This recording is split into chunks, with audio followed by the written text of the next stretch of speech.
Chapter 1166. General, are we going to save him or not? Ning Wenfeng cleverly didn't ask if he was going to take it or not, because he was truly worried that he would be rejected. At the same time, he also hoped that he would be rejected. After all, this would affect the morale and quality of life of the entire Wangquan City soldiers. After an unknown amount of time, Shi Wanshan, who was panting heavily, said, "Save him. Take all the silver and go now. If we take too long, I'm afraid that they will increase the price again." After saying this, Shi Wanshan fell back into his chair with a plop. It was clear that he had used up all the strength in his body to say this. I'll do it right away." After letting out a sigh, Ning Wenfeng didn't know whether he should be happy or disappointed, but in the end, he still walked away. In less than an hour, Gu He, who had received the silver, was released. As soon as Ancient River returned to the barracks, he knelt in front of Shi Wanshan. "General, my life is yours from now on. Quickly get up. To tell the truth, I don't even know how to face the brothers below." Shi Wanshan helped Ancient River up, his eyes lifeless as he spoke. Faced with this problem, Ancient River and Ning Wenfeng didn't say anything, because they both knew that the time to test them had come. In particular, once the news spread, the morale of the army would be thrown into chaos.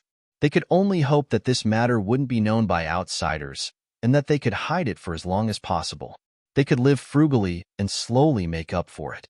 This was a good idea, but there were some people who wouldn't hide this matter, such as Tsengguang. After receiving the 100,000 taels of silver, Tsengguang knew how to conduct himself. He gave another 20,000 taels of silver to Shihong and Fang Dingshan respectively. He was very pleased with the 60,000 taels of silver he received. After leaving the tent, he patted the shoulder of Su Dei, who was waiting outside. "Not bad, your reminder is correct. If we were a bit later, I'm afraid that Ancient River would have been released, and we wouldn't have received any benefits." "Haha, thank you for your praise, General.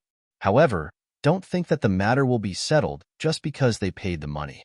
Since they dared to lay a hand on the general, they should be prepared for retaliation." Su Dei spoke as if he was defending Tsengguang against injustice. When Tsengguang heard these words, he felt great. "Aya, when you become a major in the future, I'll have to call you Little General Su." "All right, you just said that this matter isn't over yet. I don't know what else you have in mind. You should know that once I take the money, I won't be able to find trouble with Ancient River. General, we can't openly make trouble for some people, but we can do it secretly. For example, where did their 300,000 taels of silver come from? They must have touched the soldiers' pay and pensions. If we spread this news, what kind of effect do you think it will have? General, with your talent, you're only a deputy commander-in-chief. Even I feel wronged for you. To put it bluntly, it's not that you don't have the ability, but you lack a suitable position. The position of commander of the capital department is a rank 2 military officer. You see, once he mentioned that he could be promoted, there was no need for Su Dei to remind him. Tsengguang's eyes had already lit up. "Haha, not bad, not bad. Little General Su, you're right. I know what to do next." Just like this, Shi Wanshan and the other two, who originally wanted to hide this matter from others, never thought that this news would be spread all over the military camp that night. Because of this matter, some major commanders and kiliarchs in the military came looking for them.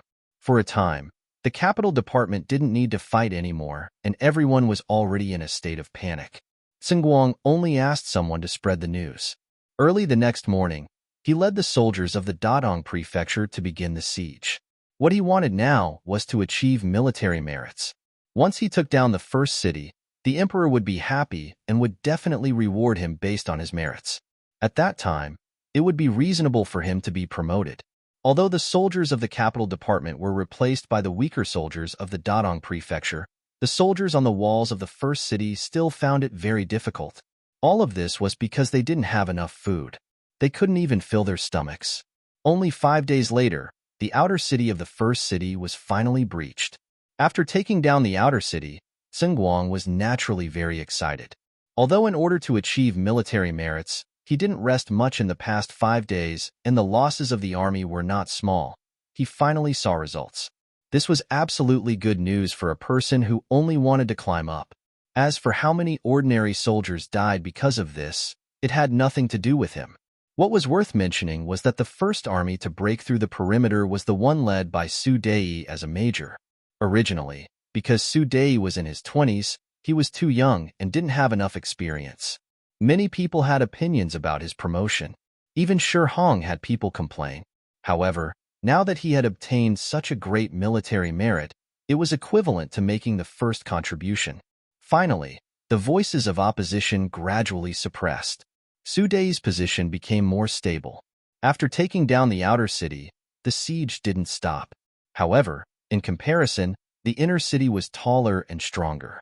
If they wanted to take it down, they would still have to pay a great price. However, after more than a year of besieging the inner city, Shi Hong was still very confident. In order to ensure that the mission could be completed, Shi Hong even ordered the 100,000 Ming army that was prepared behind him to be transferred together with the 30,000 cavalrymen under Yesin. So far, in the process of attacking the first city, a total of 450,000 soldiers had been invested. If the 100,000 soldiers from the 5-star army were included, the scale of this war was definitely not small. Enma River. Beside the river, there was a large group of cavalrymen passing by. Looking from afar, it was majestic and seemed to be endless. In front of the cavalrymen, there was a bright 5-star flag. Behind the flag, there was a flag with the words, Far Eastern Army, written on it. Yes, the army that came from afar was the 40,000 cavalrymen led by the Far Eastern Army's commander. Chunbo received a telegram from Yang Chendong and rushed over. There was only one goal, which was to ensure the absolute safety of North Desert City.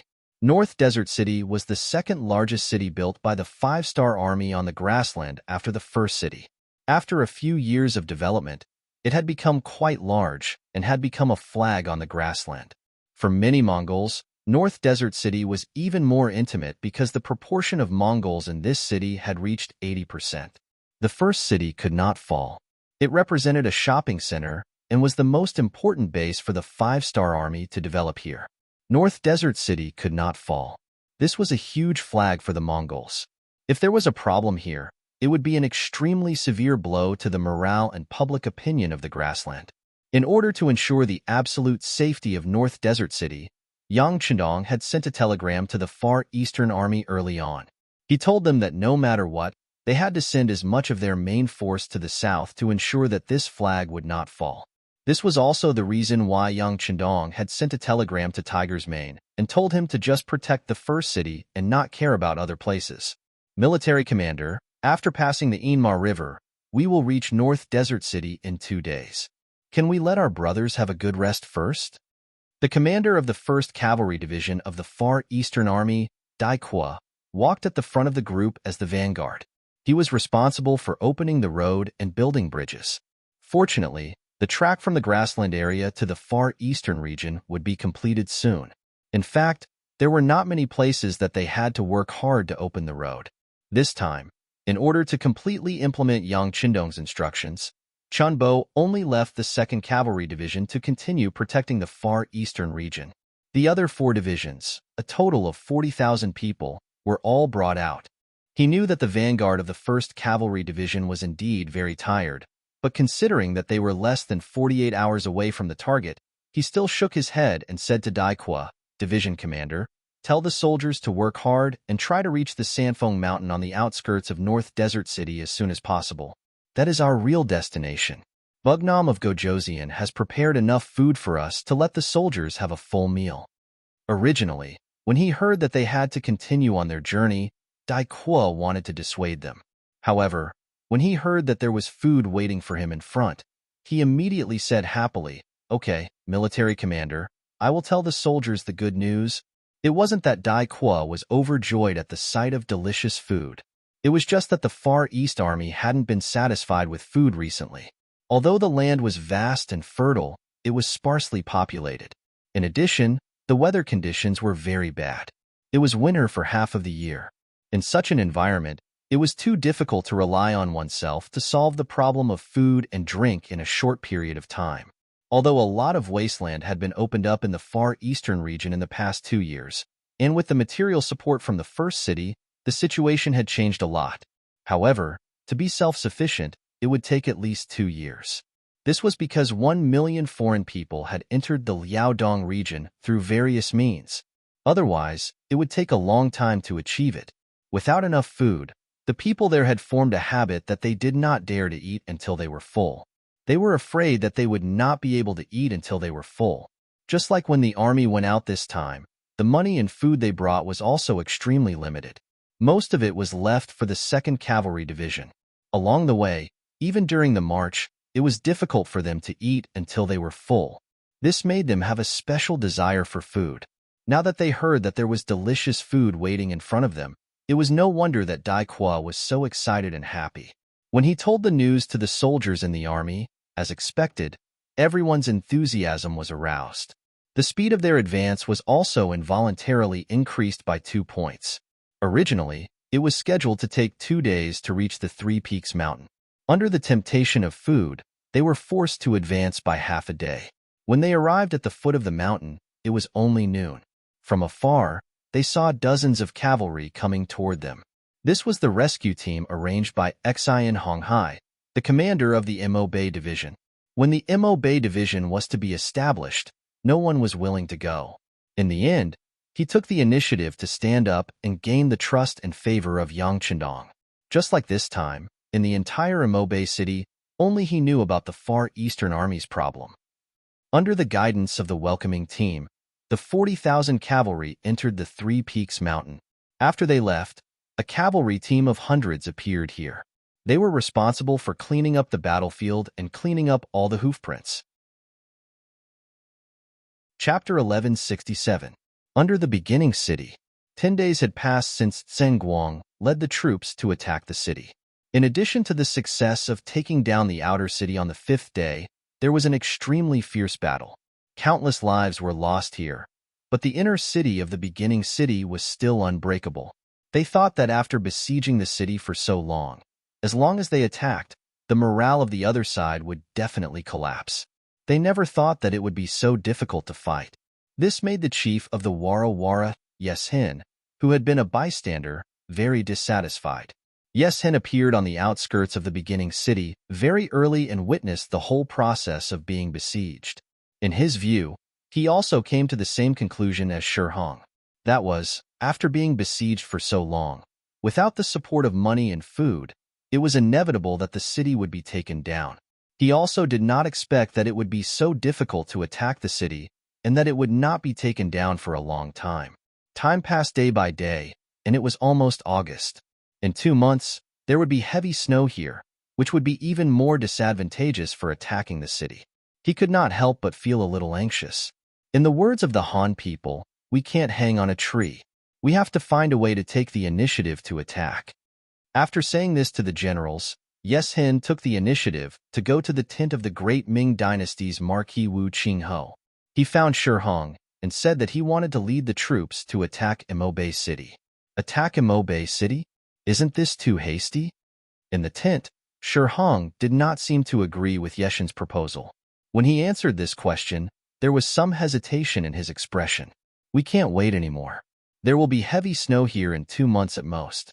If that's the case, it will not be conducive to the movement of the army and the attack. Once the weather is cold, we can only wait until spring next year. At that time, who can guarantee that there will be no accidents? Seeing that Shi Hong was still so hesitant, Yes Hin was of course very unhappy, and his voice was raised a few degrees.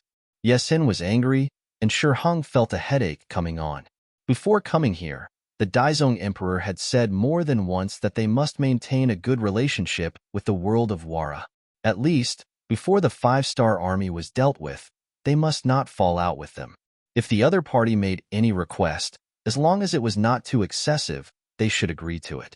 Thinking of this, Shi Hong could only lower his voice and ask, "What do you think, Chief Yes Hin?" The idea is very simple. Before the beginning city is taken down, our cavalry is of no use at all. I suggest that we open up another battlefield and go to North Desert City. As for here, I will leave 50,000 grassland cavalrymen. Once the city is breached, they will help Wu Qingho destroy the escaping enemies. Of course, you also need 50,000 Ming infantry to help me take down Mo Bay City. Yes Hin laid out his plan, exchanging 50,000 cavalrymen for 50,000 infantrymen. No matter how one looked at it, Yes Hin had to pay a higher price. But he still did it. Naturally, he had his own ideas. First, he left 50,000 cavalrymen. Once the beginning city was breached, these people were enough to grab a lot of benefits. Second, the 50,000 infantrymen of Ming were the vanguard, and the biggest loss would be this infantryman army. Compared to his cavalry guarding the rear, it was a much better deal. Third, if they really could not take down North Desert City, the loss would only be the 50,000 Ming infantry, and he would return safely with the 100,000 cavalrymen. In this way, the strength of the 5-star army would be consumed, and the strength of the Ming army would also be consumed. No matter how one looked at it, he had a big advantage. Yes Hin was able to reach his current position because he was indeed able to see things on his own. Shi Hong could be conferred the title of Marquis, become the commander of the army, and be given the power to command the army. He was not a vegetarian. Just a little consideration, Yeshin's plan came into his eyes. But he still made the decision to agree. Not for anything else, but because he had received many imperial edicts from the Daizong Emperor. Now, Ming's real enemy was not Yes Hin of Wara, but the 5-star army. As long as they could get rid of the 5-star army, the other costs could be ignored. This might be the difference between Yang Qindong and the great Ming dynasty's generals. If someone looked for him and wanted to attack the Han people, sacrificing the Han people's interests, then no matter how great the benefits were, he would not hesitate to refuse. Shi Hong naturally did not have any sense of national honor. In his opinion, the most important thing was to gain the emperor's trust and attention. As for how many people might die in a battle, what did it have to do with him? His power and wealth were not given to him by the people, but by the emperor. He only needed to be responsible to the emperor. Not long after, Yes Hin walked out of Shi Hong's tent with satisfaction. Then, he ordered one of his 4 generals, Lei, to go to the Ming army to ask for people. The target was Commander Shi Wanshan and the others who had just left the battlefield. Before the war, the Ming army had expanded to a scale of 100,000 people. During the siege of Shiqing, they had fought for more than 10 days. 30,000 people had died and more than 15,000 were injured. In other words, the number of soldiers who could still fight was only 55,000. This time, when Yes Hin asked Shi Hong for soldiers, he pushed the Ming army out. When Lei came to the camp of the Ming army and found Shi Wanshan, he told him the purpose of his visit. A teacup was quickly smashed to the ground. Originally, Shi Wanshan wanted to smash the teacup on Lei's head. However, when he thought that the other party was just following orders, he finally changed the direction of his attack. However, the anger in his heart was not suppressed. He looked at Lei and said, "General I'm afraid you have made a mistake. How about this? Help me go to see the admiral and we can discuss it later." Lei saw the murderous anger flashing in Shi Wanshan's body. Thinking that this was originally a matter of the Ming army, he naturally did not want to interfere. He immediately nodded and said, "Of course, I just hope that General Shi can be faster." Of course. Men, send General He out."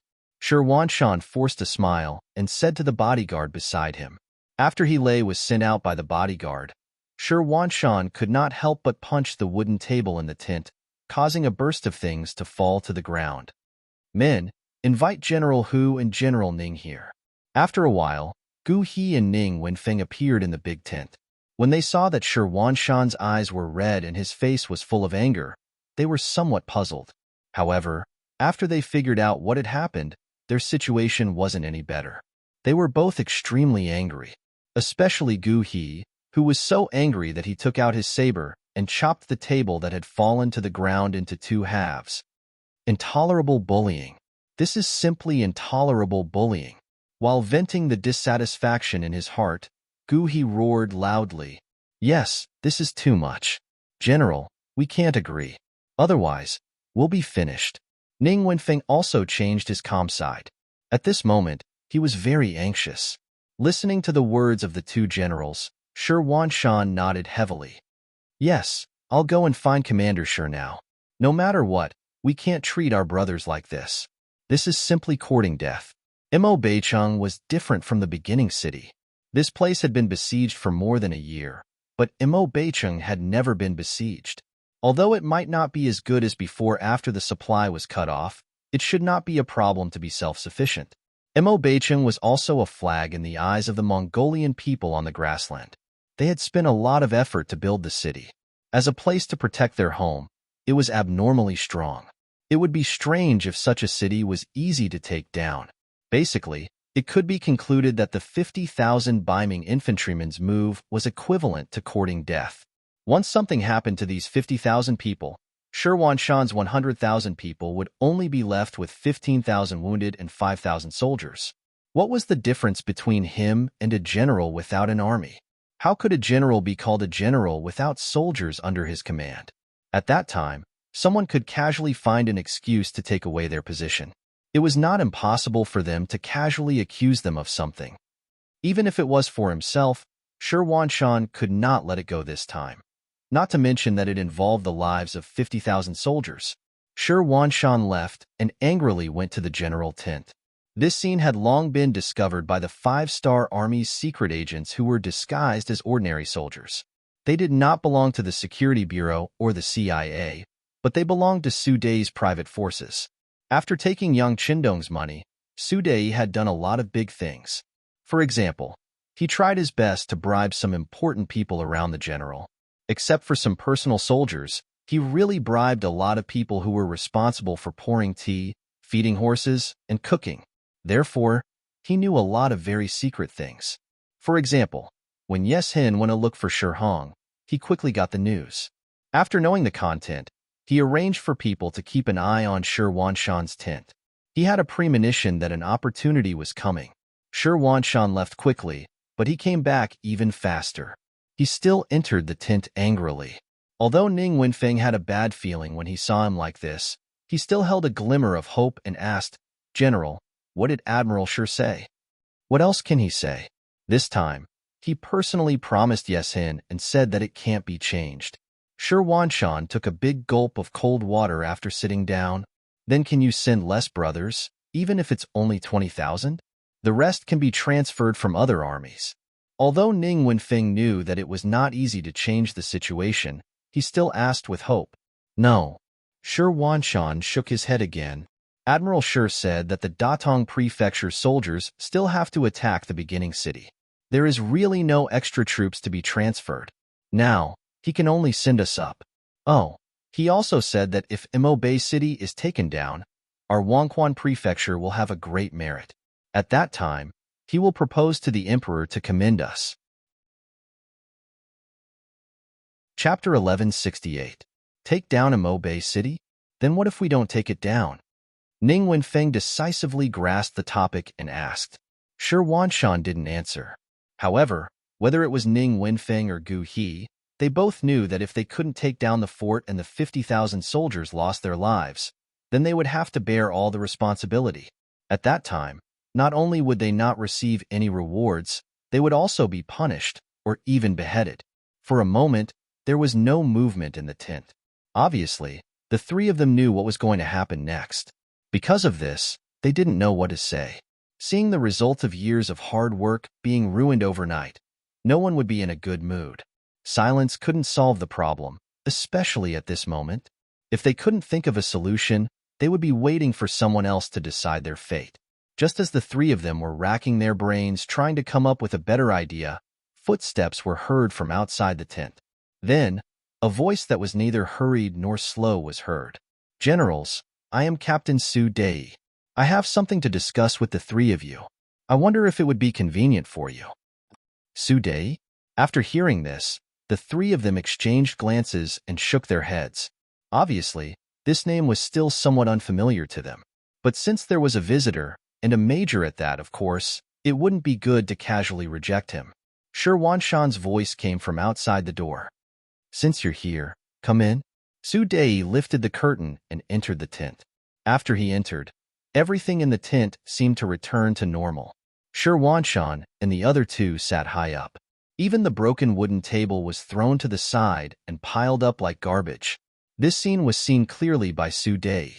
The corner of his mouth twitched slightly, revealing a smile.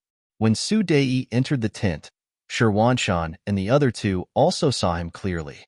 This was especially true for Ancient River. When he saw Su Dei's appearance, he was certain that it was this person who had protected Tsungguang and prevented him from succeeding. He immediately stood up in anger and said, "You're one of Tsungguang's men? What? Are you here to throw your weight around? Let me tell you, if that's what you think, then get lost immediately. Otherwise, I'll kill you." As he spoke, Ancient River placed his right hand on his waist. This wasn't the main tent. Weapons were allowed here. With this, he really had the ability to kill. Ancient River said angrily, but Su Dei did not even look at him. Instead, he said coldly, "What? 300,000 taels isn't enough to make you bleed? If you really want to kill people here, what awaits you will be an irreversible situation. At that time, even your family will suffer and suffer together with you." You. Choked by Su Dei's words, Ancient River's face flushed red. Speaking of which, the current predicament of the all-encompassing department had a lot to do with his rashness back then. He would not make the same mistake a second time. Ancient River did not speak. Instead, it was Ning Wenfeng's turn to laugh coldly. What? Was General Su really here to flaunt his prowess? Let me tell you, if that's the case, then get lost as soon as possible. We don't have long to live anyway. If you provoke us, we'll start with you first. What Ning Wenfeng said was correct. If there was no better way, then the all-encompassing capital was about to face a very difficult battle. There was an 80% chance that they would be defeated. When that time came, their fate would be sealed. In the face of Ning Wenfeng's threat, Su Dei took it seriously. He turned to look at the other party and said seriously, "Who said you don't have long to live? There's still a great future waiting for you. It's just that you won't be able to see it." As soon as these words fell, Shirwanshan and the other two were stunned. It was obvious that they could not understand the meaning of these words. After a few breaths of time, Shirwanshan was the first to react. He asked tentatively, "What does General Su mean by this? What do you mean by a great future? Do you mean that we'll bow down to Tsungguang like you?" "If that's the case, of course not. There are some things that I don't need to say. Do you really think that Tsungguang can be happy for long? Or are you unable to see the strength of the 5-star army?" Su Dei did not wait for Shirwanshan to speak and interrupted him. Then, he said something that shocked Shirwanshan and the other two. After several breaths of silence, Ning Wenfeng broke the silence. "General Su should be one of Tsungguang's people, right? Have you thought about the consequences if these words of yours were to spread?"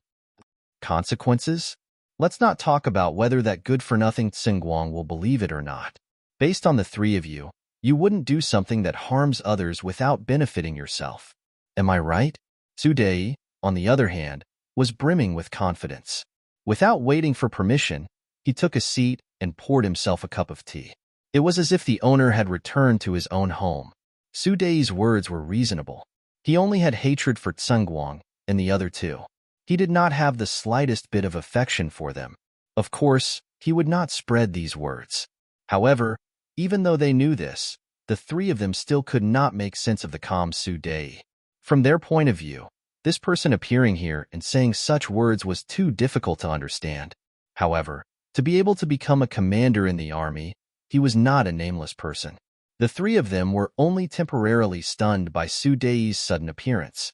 After a while, they calmed down and thought about it. Ning Wenfeng came to a conclusion.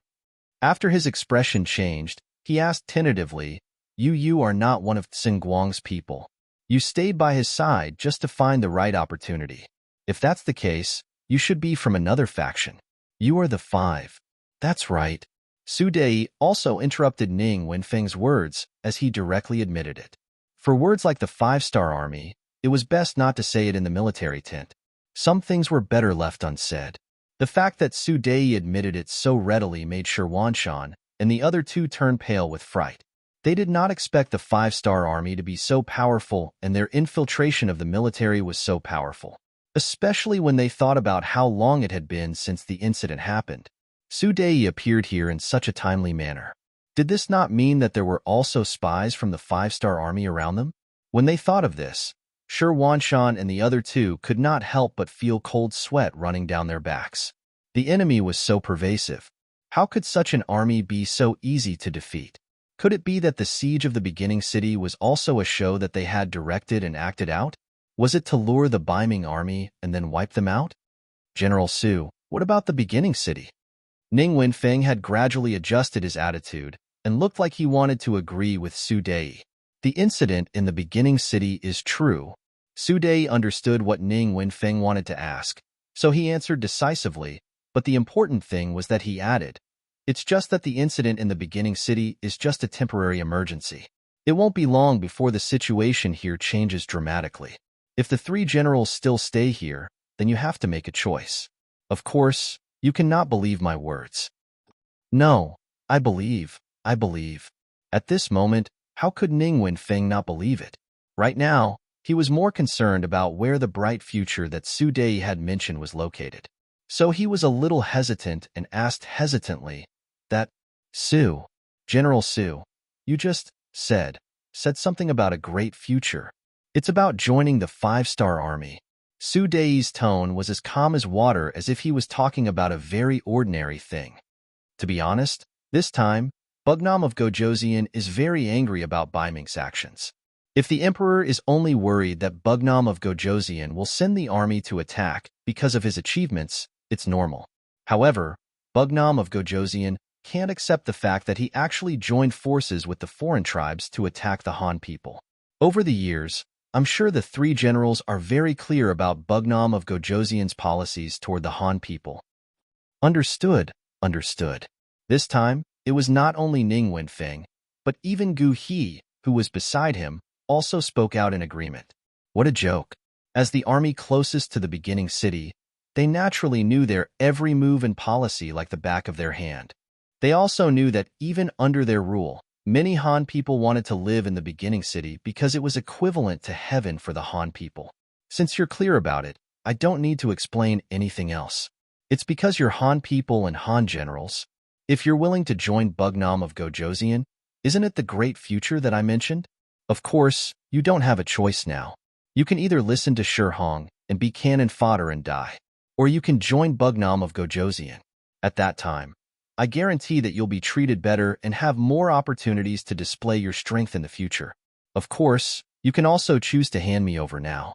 However, in this way, not only you, but even your families will live in Bugnam of Gojoseon's hatred and vengeance. At that time, I'm afraid that you'll be better off dead. Su Dei had thought about what he would face before he came, but he was not afraid. All of this was because he had Bugnam of Gojoseon and Yang Chendong behind him. The strength of the backer was also a kind of confidence. With this, Su Dei insisted that as long as one was smart, one should know how to make a choice. Therefore, this trip seemed dangerous, but there was still a high chance of success. After Su Dei finished speaking, he sat there and did not make any move to force them. He wanted to give them enough time to consider, because only in this way, they would make the most correct choice, and it would also be the most beneficial choice for the five-star army. The room became silent again. Shi Wanshan and the other two first looked at each other, then Ning Wenfeng gave Su Dei an apologetic look. Then, the three of them walked to the side and began to whisper. Chapter 1169. Going to North Imo City is sending ourselves to our deaths. If we don't go, we will be disobeying military orders. Right now, we can only seek refuge with the five-star army. Unexpectedly, the first to speak was the commander, Ancient River, who had always been unconvinced by the five-star army. The reason why Ancient River's attitude had changed so much was because everything that had happened so far had left him bitterly disappointed. This time, it was precisely because his own army had been treated unfairly that what he wanted to do the most right now was to make up for everything. Right now, it seemed that joining the five-star army was the only way to solve all the problems. Thus, it was reasonable for him to agree. With Ancient River's attitude, Ning Wenfeng, who had originally been a bit hesitant, also said, "That's right. The five-star army has always treated the Han army very well. For a capable Han general like us, we will definitely be able to play a big role in it. Moreover, everything that Bugnam of Gojoseon has done is very much to my liking.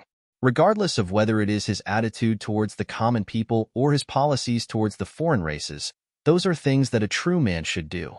Joining them, I will not oppose it. Out of the three people, two of them expressed their attitudes. This naturally had to do with the current situation, but it was also greatly related to young Qindong's actions that gave them hope. Right now, there was only Commander Shi Wanshan left. It had to be said that Shi Wanshan was originally a bandit. Later on, he gave up the darkness and joined the light. Step by step, he managed to achieve everything he had today. Normally, this kind of experience should make it easier for him to accept the 5-star army, but he was the one who considered it the most. It wasn't because of anything else, but because in his eyes, the great Ming dynasty was the most orthodox. All other powers were nothing more than small powers that depended on them. Before long, they would all become like smoke in the wind. Right now, no matter what, he was still a Ming Major Rank 2 general. If he gave up everything and joined the 5-star army, and if the 5-star army was defeated by Ming one day, where would he go? Could it be that he was going to surrender again? Back then, he had surrendered to Ming because it was his goal. Now that he had seen the darkness and ugliness, he would never go back. He also didn't want to become a slave of 3 surnames like Lujua in history. He didn't want to betray them, but he didn't know how to deal with the situation before him. However, if he were to ask him to surrender just like that, it wouldn't be to his liking either. As a result, he didn't make a decision on the spot. Instead, he turned around and said to Su Dai, "General Su, this matter is very serious. Can you allow me to think about it before giving you an answer?" Su Dai didn't think that he would be able to convince the other party in a single meeting. As a result, he expressed his understanding and nodded. He took out 300,000 taels of silver and handed it over to Shi Wanshan. "Bugnam of Gojoseon heard about your situation. This is the 300,000 taels of silver that he wanted me to give you. At the very least, it can solve the urgent needs of the army. After all, the soldiers in the army are Han people. Their relatives are also Han people. We can't disappoint the Han people." After saying this, Su Dai swaggered off. He believed that if the other party thought it through, they would definitely take the initiative to look for him. As for what happened today, as long as they weren't stupid, they would definitely tell others about it. After Su Dai left, Shi Wanshan and the other two looked at each other in dismay. Especially when they looked at the 300,000 taels of silver in front of them, they didn't know what to say. The 30,000 Han soldiers who died in the Wangquan division were all killed in the battle with the 5-star army when they attacked the beginning city. For this reason, the 5-star army also paid a certain price. Now, the relatives of these enemies actually needed to be comforted by Bugnam of Gojoseon. Just based on this, the three of them felt a burning sensation on their faces. I really don't know what to say. Shi Wanshan's face was red as he held it in for a long time before he finally said this sentence. Yes, Bugnam of Gojoseon is very broad-minded, especially his deep feelings for the Han people. It's not something we can imagine. With this kind of behavior, I'm willing to follow him. Ning Wenfeng said with a serious expression. This was equivalent to expressing his stance. Ancient River already had this idea before. After seeing Su Dai's behavior, how could he hesitate? He immediately said, "I also agree." Only Shi Wanshan was left among the three of them. One could see that his face was alternating between red and white. It was obvious that he was struggling in his heart. Now that both of his brothers had agreed, if he were to oppose, then he wouldn't have anyone to help him in the future. When he thought about everything that had happened since he met the 5-star army until now, his heart began to tilt. However, it didn't mean that he didn't have any worries. Both of you, have you really decided to do this? Eunuch Deng Chong has treated us well. As the eunuch of the Wangquan capital, Deng Chong was originally sent by the emperor to monitor Shi Wanshan and the others. However, because he knew how to conduct himself, everyone's relationship with each other was very good. This was very rare in the great Ming dynasty's army. Shi Wanshan was a very loyal person. Now that Deng Chong was mentioned, it was reasonable. This was because once they all surrendered to the 5-star army, Deng Chong's responsibility would be great. It wasn't impossible that he would be beheaded because of this. When Deng Chong was mentioned, Ancient River's expression changed. Obviously, He also thought that his actions might bring some bad consequences to the other party. However, Ning Wenfeng wasn't worried. Instead, he chuckled and said, "What's so difficult about this? Can't we just take eunuch Deng with us? Right now, he's in the Wangquan capital. Our family members are also there. Since we have to think of a way to take them away, why would we need to take one more person?" And? Not bad, not bad. This time, Shi Wanshan and Ancient River both nodded in agreement. After resolving the last doubt in their hearts, the three of them put away the 300,000 taels of silver and sat together to discuss the matter of joining the 5-star army. Previously, the new second army was besieged and forced to submit to Ming. Although they didn't know whether this matter was true or not, Yang Qindong's character had always been one that didn't offend others if they didn't offend him first. Since someone made a move against him first, he would definitely retaliate. This time, being able to take down Shi Wanshan and his 30,000 troops was a very obvious revenge. And all of this was thanks to the actions of Shi Hong, Zhongguang, and the others. Otherwise, if they wanted to achieve their goal, who knew how much time and price they would have to pay? After Shi Wanshan and the others made their decision, Ning Wenfeng took the initiative to find Su Dei. The two of them discussed for half the night and made two important decisions. First, the 5-star army would take the letter written by Shi Wanshan and the others to the Wangquan capital. The families of the 3 generals, the families of the main generals, and Deng Chong would be taken out of the city and brought to a safe place in the grasslands. Second, due to the strength of the Ming army and the Walla army outside the city, the location of the battle would be changed to outside Mo city. At that time, the Mo division would come to their aid. Although only 2 points were discussed: 1, it could solve the worries of the rear. 2, there was a way to perform meritorious deeds. It could be considered perfect. After waiting for Ning Wenfeng to return to the tent and explain the plan, early the next morning, Shi Wanshan appeared in the tent of Yeshen, the leader of the Wara army. Yeshen had just returned from a morning exercise when he heard the guard say that Shi Wanshan had come. He laughed and walked back to the tent. Knowing the purpose of Shi Wanshan's visit, Yeshen of course had to be more enthusiastic. After all, whether or not they could take down the solid walls of the Mo division was difficult for their cavalry. In the end, they still needed the Ming infantry. This was a stepping stone for him to perform meritorious deeds. The other party was also risking their lives. It was not too much to be enthusiastic. In the tent, Yeshen warmly received the two sides could be said to have a good chat. When Shi Wanshan proposed that this time, not only did he have to bring 50,000 Ming infantry, he also had to bring the remaining 5,000 soldiers and 15,000 wounded soldiers. He said that this was the only way to ensure their determination. Yeshen was naturally happy to accept. Not only that, Yeshen also affirmed the determination of Shi Wanshan and the 5-star army to fight to the death. At the same time, he also promised that once Mo division was taken down, they would be credited with the most meritorious deed. He also promised that in the process, the Wara army would bear the cost of food. Seeing that Yeshen had dispelled all his worries, Shi Wanshan naturally thanked him. In the end, they agreed to send out the troops 2 days later. He then walked out of the Walla camp. Seeing Shi Wanshan leave the tent, Yeshen stopped smiling and began to calculate his own plan. Regarding what had happened in the northern Ming army, as an ally, they were naturally very clear about it since their camps were not far from each other.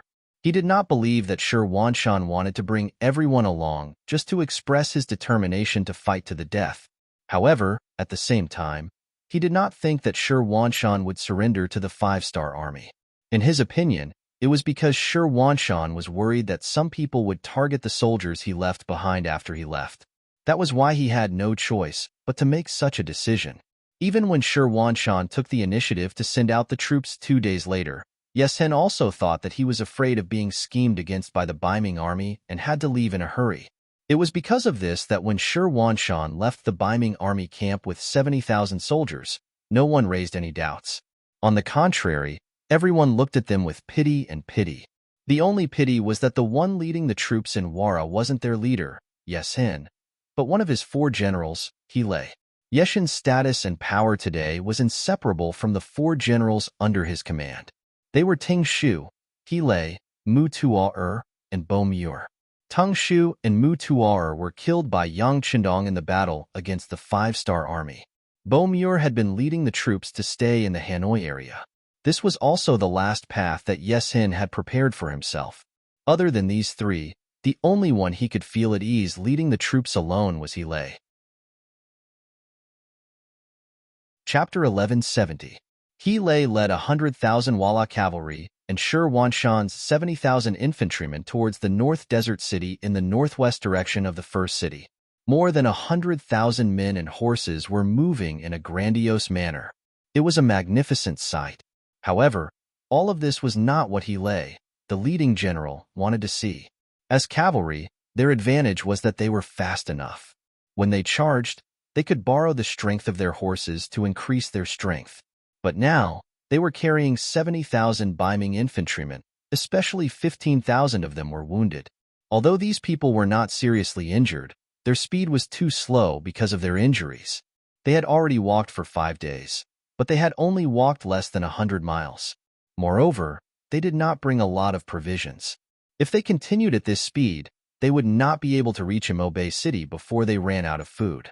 After hearing the situation of the army from the ration officer below, He Lei looked for Shi Wanshan with a dark face and said with an unhappy face, "General Shi, your speed is too slow. The provisions we brought are too little. This is not like what you and our leader said, that we can march 50 miles a day." Facing He Lei's dissatisfied questioning, Shi Wanshan said with a bitter face, "General He, I don't want to, but as you can see, we are only infantrymen. We don't have horses, and there are so many wounded people. We really can't walk fast. Why don't you leave some provisions and go first?" He Lei listened to Shi Wanshan's words, and his eyes turned quickly. At the current speed, it was absolutely impossible to go to Imo City and launch a surprise attack. Even the provisions would become the biggest hindrance to the army. And if they could leave these infantrymen here, maybe they could really use a surprise attack to attack Imo City. And if they only left a small amount of provisions, then these Ming infantrymen would have to move faster. Even if it couldn't be used as a surprise attack, it could still speed up the march of the troops. He Lei quickly came up with an idea. He pretended to be reluctant and said, "All right, if that's the case, then this general will leave us some rations and go first. However, you have to be quick. Otherwise, if you are surrounded by the Five-Star Army, it will be really dangerous." He Lei pretended to be concerned about Shi Wanshan and said such words. He left behind a part of the provisions for Shi Wanshan, and at the same time, he left behind 5,000 cavalrymen. These soldiers weren't really there to protect them, but to prevent Ming's infantry from escaping if the situation turned bad.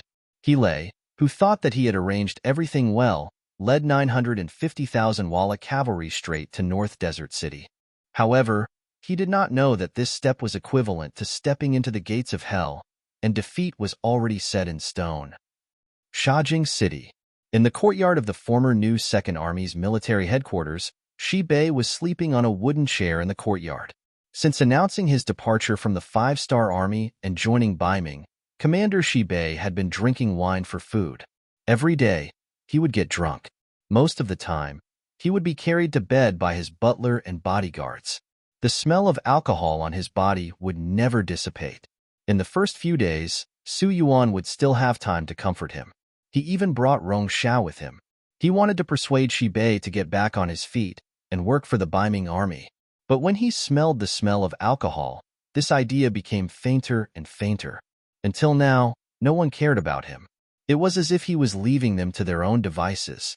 Seeing that he was willing to live his life in a drunken stupor rather than serve the Northern Ming army, Rong Xiaoxing had the thought of killing him. However, Su Yuan stopped him. In his words, Shi Bei could not die now. The new Second Army still had 3 divisions that were not completely in their hands. If something happened to Shi Bei now, it would lead to a mutiny. The consequences would be unimaginable. Now, they could only wait for Shi Bei to wake up, or die naturally from drinking. Regarding this, Rong Xiao naturally had a face full of displeasure. But during this period of time, he also learned that Shi Bei was a person who loved his soldiers as if they were his children. In the new Second Army, there had never been a case of embezzling provisions or soldiers' pay. So, many soldiers had deep feelings for this commander. If he Bei really killed him, he was afraid that he would not be able to clean up this mess. So, he gave up. At first, Rong Xiao and Su Yuan arranged for people to keep an eye on Shi Bei to prevent him from doing anything. But as the days went by, especially the 3 cavalry divisions of the new Second Army, they were forced to hand over their horses. After they changed from cavalry to infantry, their surveillance and supervision of Shi Bei became very lax. In the afternoon of this day, Shibi was still drunk as he collapsed on the wooden chair. When the housekeeper came in with 4 soldiers and saw him like this, he could not help but sigh. Come, carry the general to his room to rest. Shi Bei was carried out of the courtyard as usual. The 4 Ming army soldiers in charge of surveillance saw this scene clearly from a big tree outside the courtyard. Then, they leaned against the tree trunk and dozed off. At first, they would follow him to take a look, but every time, he would get drunk and not wake up. Sometimes, he would even vomit everywhere, causing them to retch as well. Thus, they gave up on the idea of following him. In their opinion, this was just a repeat of yesterday's story. There was nothing interesting about a drunkard. As usual, they left after Shi Bei was carried to the big bed in the inner courtyard. But unlike before, the housekeeper did not leave this time. Instead, he gently patted Shi Bei's thigh 3 times and said, "Master, no one followed you. It's very safe now." She, who had been unconscious and drunk just a moment ago, suddenly opened her eyes. There was no sign of drunkenness in her clear eyes. Without needing anyone to help him, Shi Bei straightened his body and said to the housekeeper, "Is he here?" "Yes, he's in the basement." "Master, feel free to go. I'll hide here. Even if someone comes, they won't notice anything unless they're close." The housekeeper nodded. Then, without waiting for Shi Bei to say anything, he was already lying on the bed. Then, he poured a jar of wine on his body. Immediately, the smell of wine filled the air and could be clearly smelled from 2 feet away. Looking at all of this, Shi Bei nodded in satisfaction. Then, he gently moved the bedside table, revealing a passageway that could fit 1 person. Then, his figure disappeared. There was a very secret basement in the general's residence. This was a highly confidential matter. Other than the housekeeper, even a former confidant like Su Yuan did not know about it. After Shi Bei entered the basement, he saw a candlelight lit inside. A figure was sitting at the table and reading a book. As if hearing the movement, the person began to turn around. Then, his face was completely revealed in front of Shi Bei. After seeing the person's identity, Shi Bei's eyes were filled with joy. Even his footsteps could not help but quicken. At the same time, he stretched out his hands. "Director Feng, why did you come here personally?"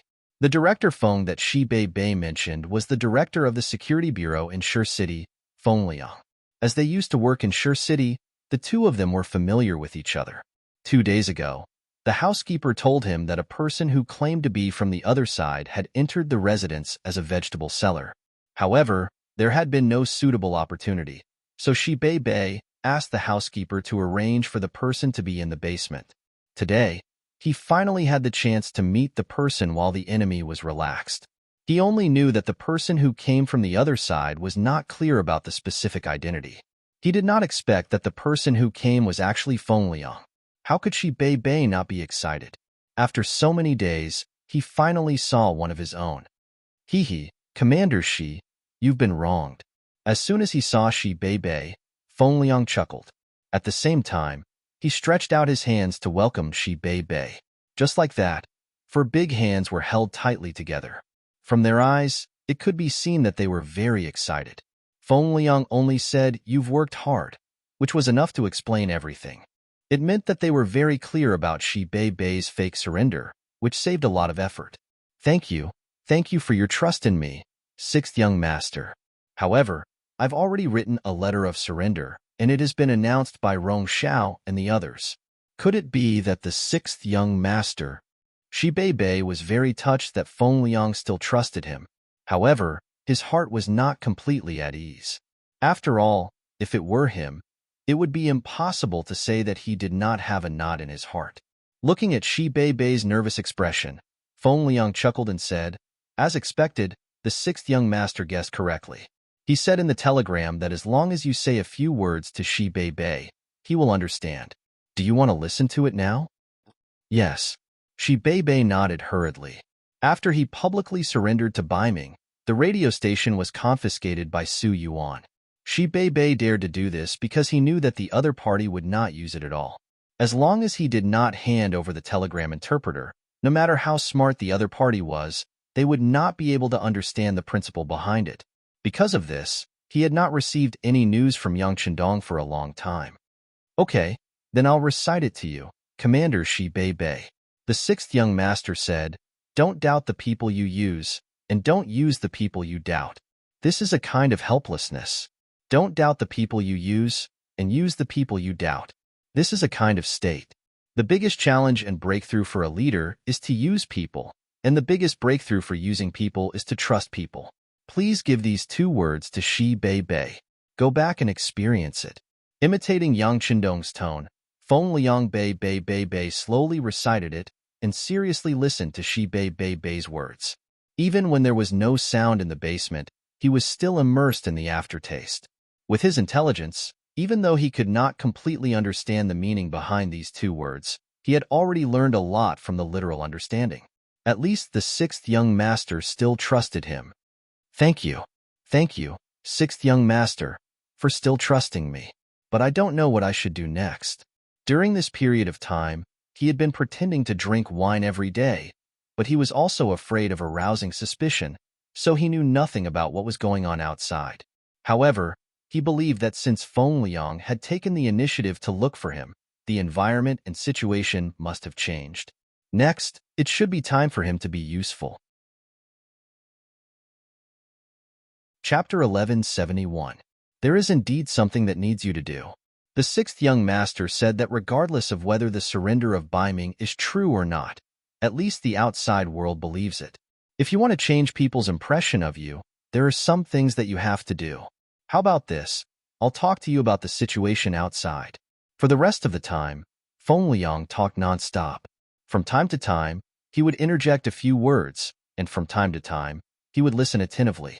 The 2 of them met for more than 4 hours.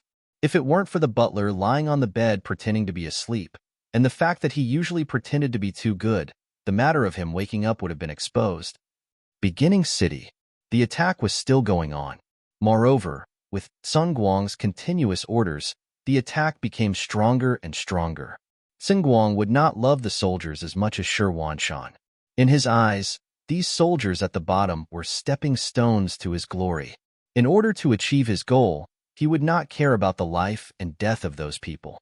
After Guang sent out a total of 5,000 people as the inspection team, the Northern Ming Empire's infantrymen under his command risked their lives and charged towards the inner city gate. Then, wave after wave of them rushed to their deaths, as if they wanted to open up a gap and rush into the city. In the city, the pressure was increasing. As the enemy's attack became more and more ferocious, the provisions in the city began to run out. Now, not only did the ordinary soldiers have no food to eat, but even the soldiers guarding the city could not eat a full meal. The situation was getting more and more critical day by day. As the stabilizing force of the beginning city, the new army commander, Tiger's Mane, was so thin that he was almost out of shape. His eyes were deeply sunken in. Compared to the others, not only was he hungry, but he was also under great psychological pressure. Before Yang Chendong left, he handed over the military and political power of the beginning city to him. Usually, he gave him so much support and trust. If he could not defend the beginning city, how could he still have the face to meet others? Commander, the Ming army's attack is too fierce. Now, our soldiers are losing a lot of people. Most of them are hungry. The original 70,000 infantry soldiers are now less than 10,000 people. Even they can't hold on. Tomorrow at most, no. After tonight, I'm afraid they won't be able to hold on. Lu Zhua, the commander of the 1st Cavalry Division, who was temporarily in charge of the defense of the city, was reporting the current military situation to Tiger's Mane in the 1st Army headquarters in the city. Can it only last for tonight? A hint of sadness flashed across Hu Meng's face. He now had tens of thousands of infantry and cavalry, but because of the lack of food, they could not form enough combat power. If this continued, Even if the number of troops was large, it would be useless. Yes, if the northern Ming army continues to attack tonight, I'm afraid that by tomorrow morning, we won't be able to hold on. Lu Zhu's eyes were filled with helplessness as he spoke. Since the Beiming army changed its commander, Sun Guang had adopted a 24-hour, non-stop attack method. This also doubled the pressure on the defenders of the beginning city. Young master. Where is the young master? He did not ask about the situation of Lu Zhu's army, nor did he cheer him up. Without food, it was useless to say more. Well, the telegraph operator has sent a telegram, but he still can't be contacted. Lu Zhu lowered his head and said, "He can't be contacted? How is this possible? Didn't the young master leave the Liaodong region long ago and come here? How can he not be contacted? Someone, go and find Division Commander Yang Si." This result was obviously not what Tiger's Mane wanted to hear. Seeing that the situation was getting worse, he thought of Yang Si, the person who was personally appointed by the young master to manage the money and food. He did not believe that at this time, the other party would not leave any room for maneuver. The soldier agreed and walked out, but before he could leave the hospital, he saw Division Commander Yang Si had already stepped into the courtyard leisurely. "Division Commander Yang Si, our military commander is looking for you. You should go quickly." When he saw Yang Si, it was as if he had seen a relative, and the soldier said anxiously, "What's wrong? Is Tiger Head anxious?" "Haha, when encountering a big matter, you have to be calm. Calm down." With a smile on his face, Yang Si said as he strode into the main hall. Yang Si appeared in front of him so quickly with a smile, which made Tiger's Mane very angry. "Yang Si, you can still smile at this time. How can you be so heartless? Do you know that once the beginning city is breached, you also have a lot of responsibility? The beginning city will be breached? Don't joke around. This place is guarded by our most powerful division commander Tiger's Mane. No one can attack it." Yang Si said with a playful expression and flattered with a smile. If Yang Si said this in the past, Tiger's Mane would definitely laugh and scold him. Everyone would just treat it as a joke and let it go. But now, Yang Si still had such an attitude. Tiger's Mane was furious on the spot. "Yang Si, be serious. I can tell you that this is the new military headquarters. No one is joking with you." Tiger's Mane's face was red as he scolded angrily. Yang Si could also see that the other party was anxious. He immediately returned to normal and said, "Tiger's Mane, don't be anxious. I just received a telegram from the young master. How can I not be anxious?" Wait, what did you just say? You received a telegram from the young master?" Tiger's Mane, who was about to get angry, was suddenly stunned. Then, he stared at Yang Si with wide eyes as if he wanted to eat him. It was as if he was afraid that Yang Si was joking with him. Yang Si also knew when to joke and when to be extremely serious, so he nodded heavily. "Yes, I received a telegram from the young master. The young master is on his way to the beginning city. He already knows about our situation, so he ordered me to take out food to solve the problem at hand first. Everything else can be settled in half a month." "Half a month? Take out food? You still have food?" Tiger's Mane was extremely surprised when he heard this. His eyes were filled with endless expectations when he looked at Yang Si. "Of course I do, but it's only enough for the army and the civilians to eat for half a month. This is also the reason why I haven't taken it out before," Yang Si said seriously. At the same time, he gave an explanation for not taking out food. Originally, Tiger's Mane wanted to scold Yang Si for not taking out food when he had it. However, when he heard it now, he knew that this question was unnecessary. No wonder compared to others, Yang Si always looked unhurried. It seemed that he had the confidence to do so. Thinking of this, Tiger's Mane could not help but ask, "You're telling me this because you know that the defending army can't hold on any longer, right? If we can hold on, will you still not tell me?" "Yes." Yang Si did not deny it. Although he was confident and seemed to be more unhurried than anyone else, he was always paying attention to the situation of the battle. He also knew that the 5-star army without food was already an arrow at the end of its flight. Therefore, he quickly sent a telegram to Yang Chendong to ask for instructions. After receiving a definite reply, he went to the new army headquarters. After making the promise, Yang Si saw that Tiger's Mane's face was a little ugly. Although he was under Yang Qindong's instructions this time, he did not want to affect the relationship between the two. Therefore, he explained, Tiger's Mane, don't be angry with me. This is all young master's idea. Long before the last time he left the city, he secretly dug a large cellar in the Yang residence with Long Wei. You also know that the quality of the soil here is quite good. Many of the vegetables and grains are stored here to be preserved. This is young master's preparation for a rainy day. So, young master already predicted that this day would come? Tiger's Mane stood up in surprise. That should be the case. Actually, I only found out about it not long ago.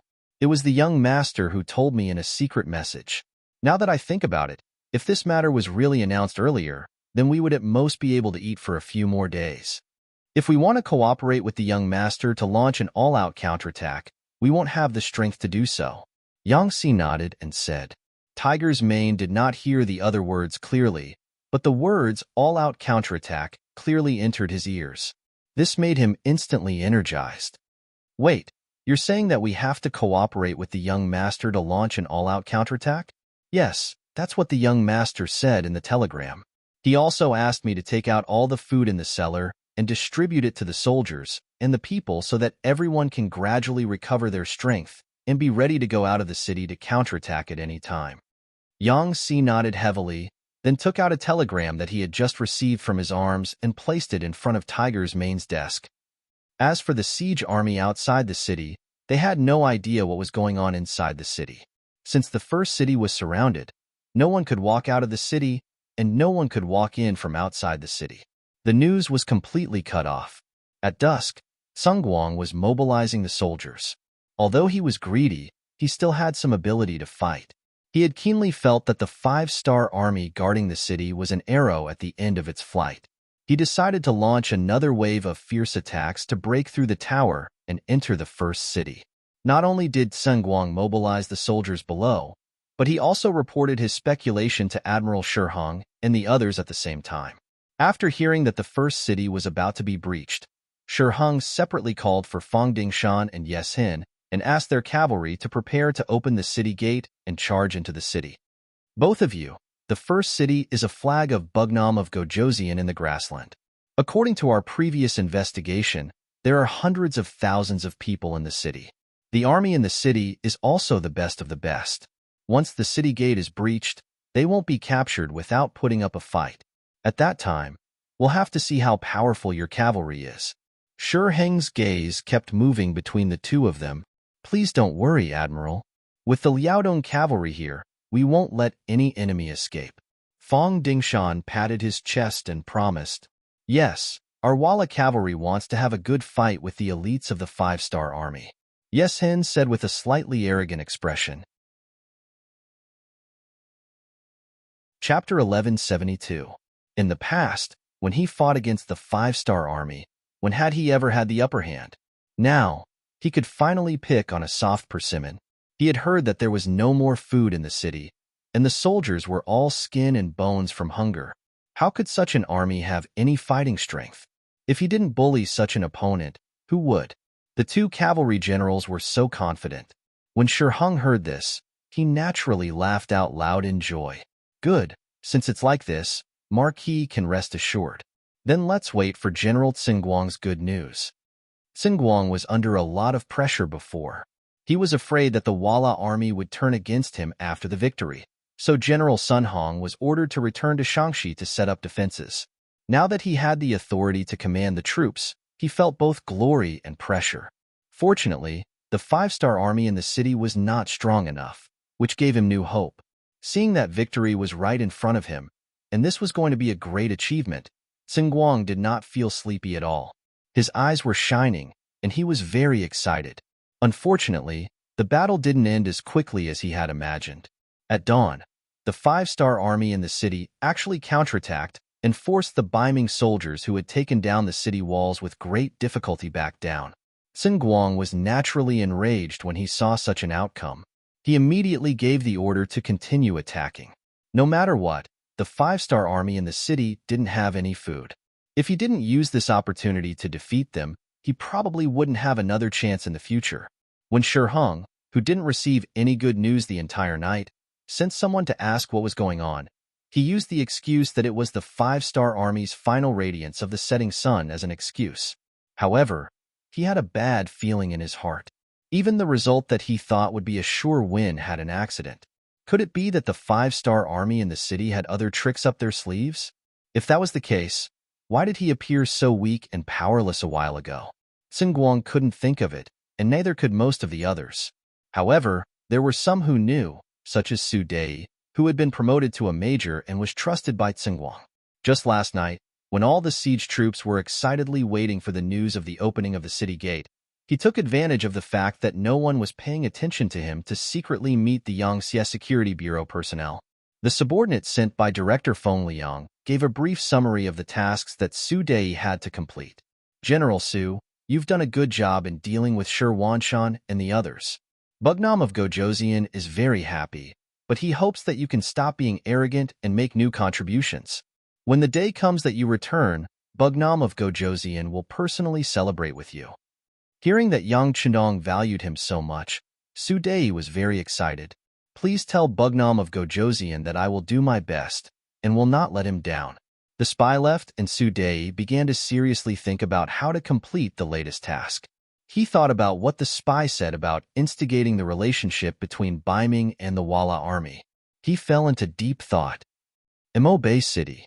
He led the cavalry day and night in order to launch a surprise attack. When they were about 10 miles away from the city, the scouts sent out from the front brought back good news. The 4 gates of Imo Bay City were wide open, and there was no defense at all.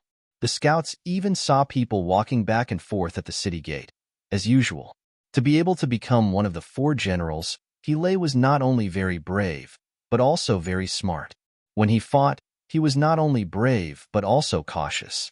Even though the scout had reported, he was still a little worried. He arranged for the cavalry to enter the city and contact the Wara spies in the city to make sure that there was no ambush in Imo Bay City. The scout dismounted and changed into the clothes of the Mongolian people. He then walked towards the gate.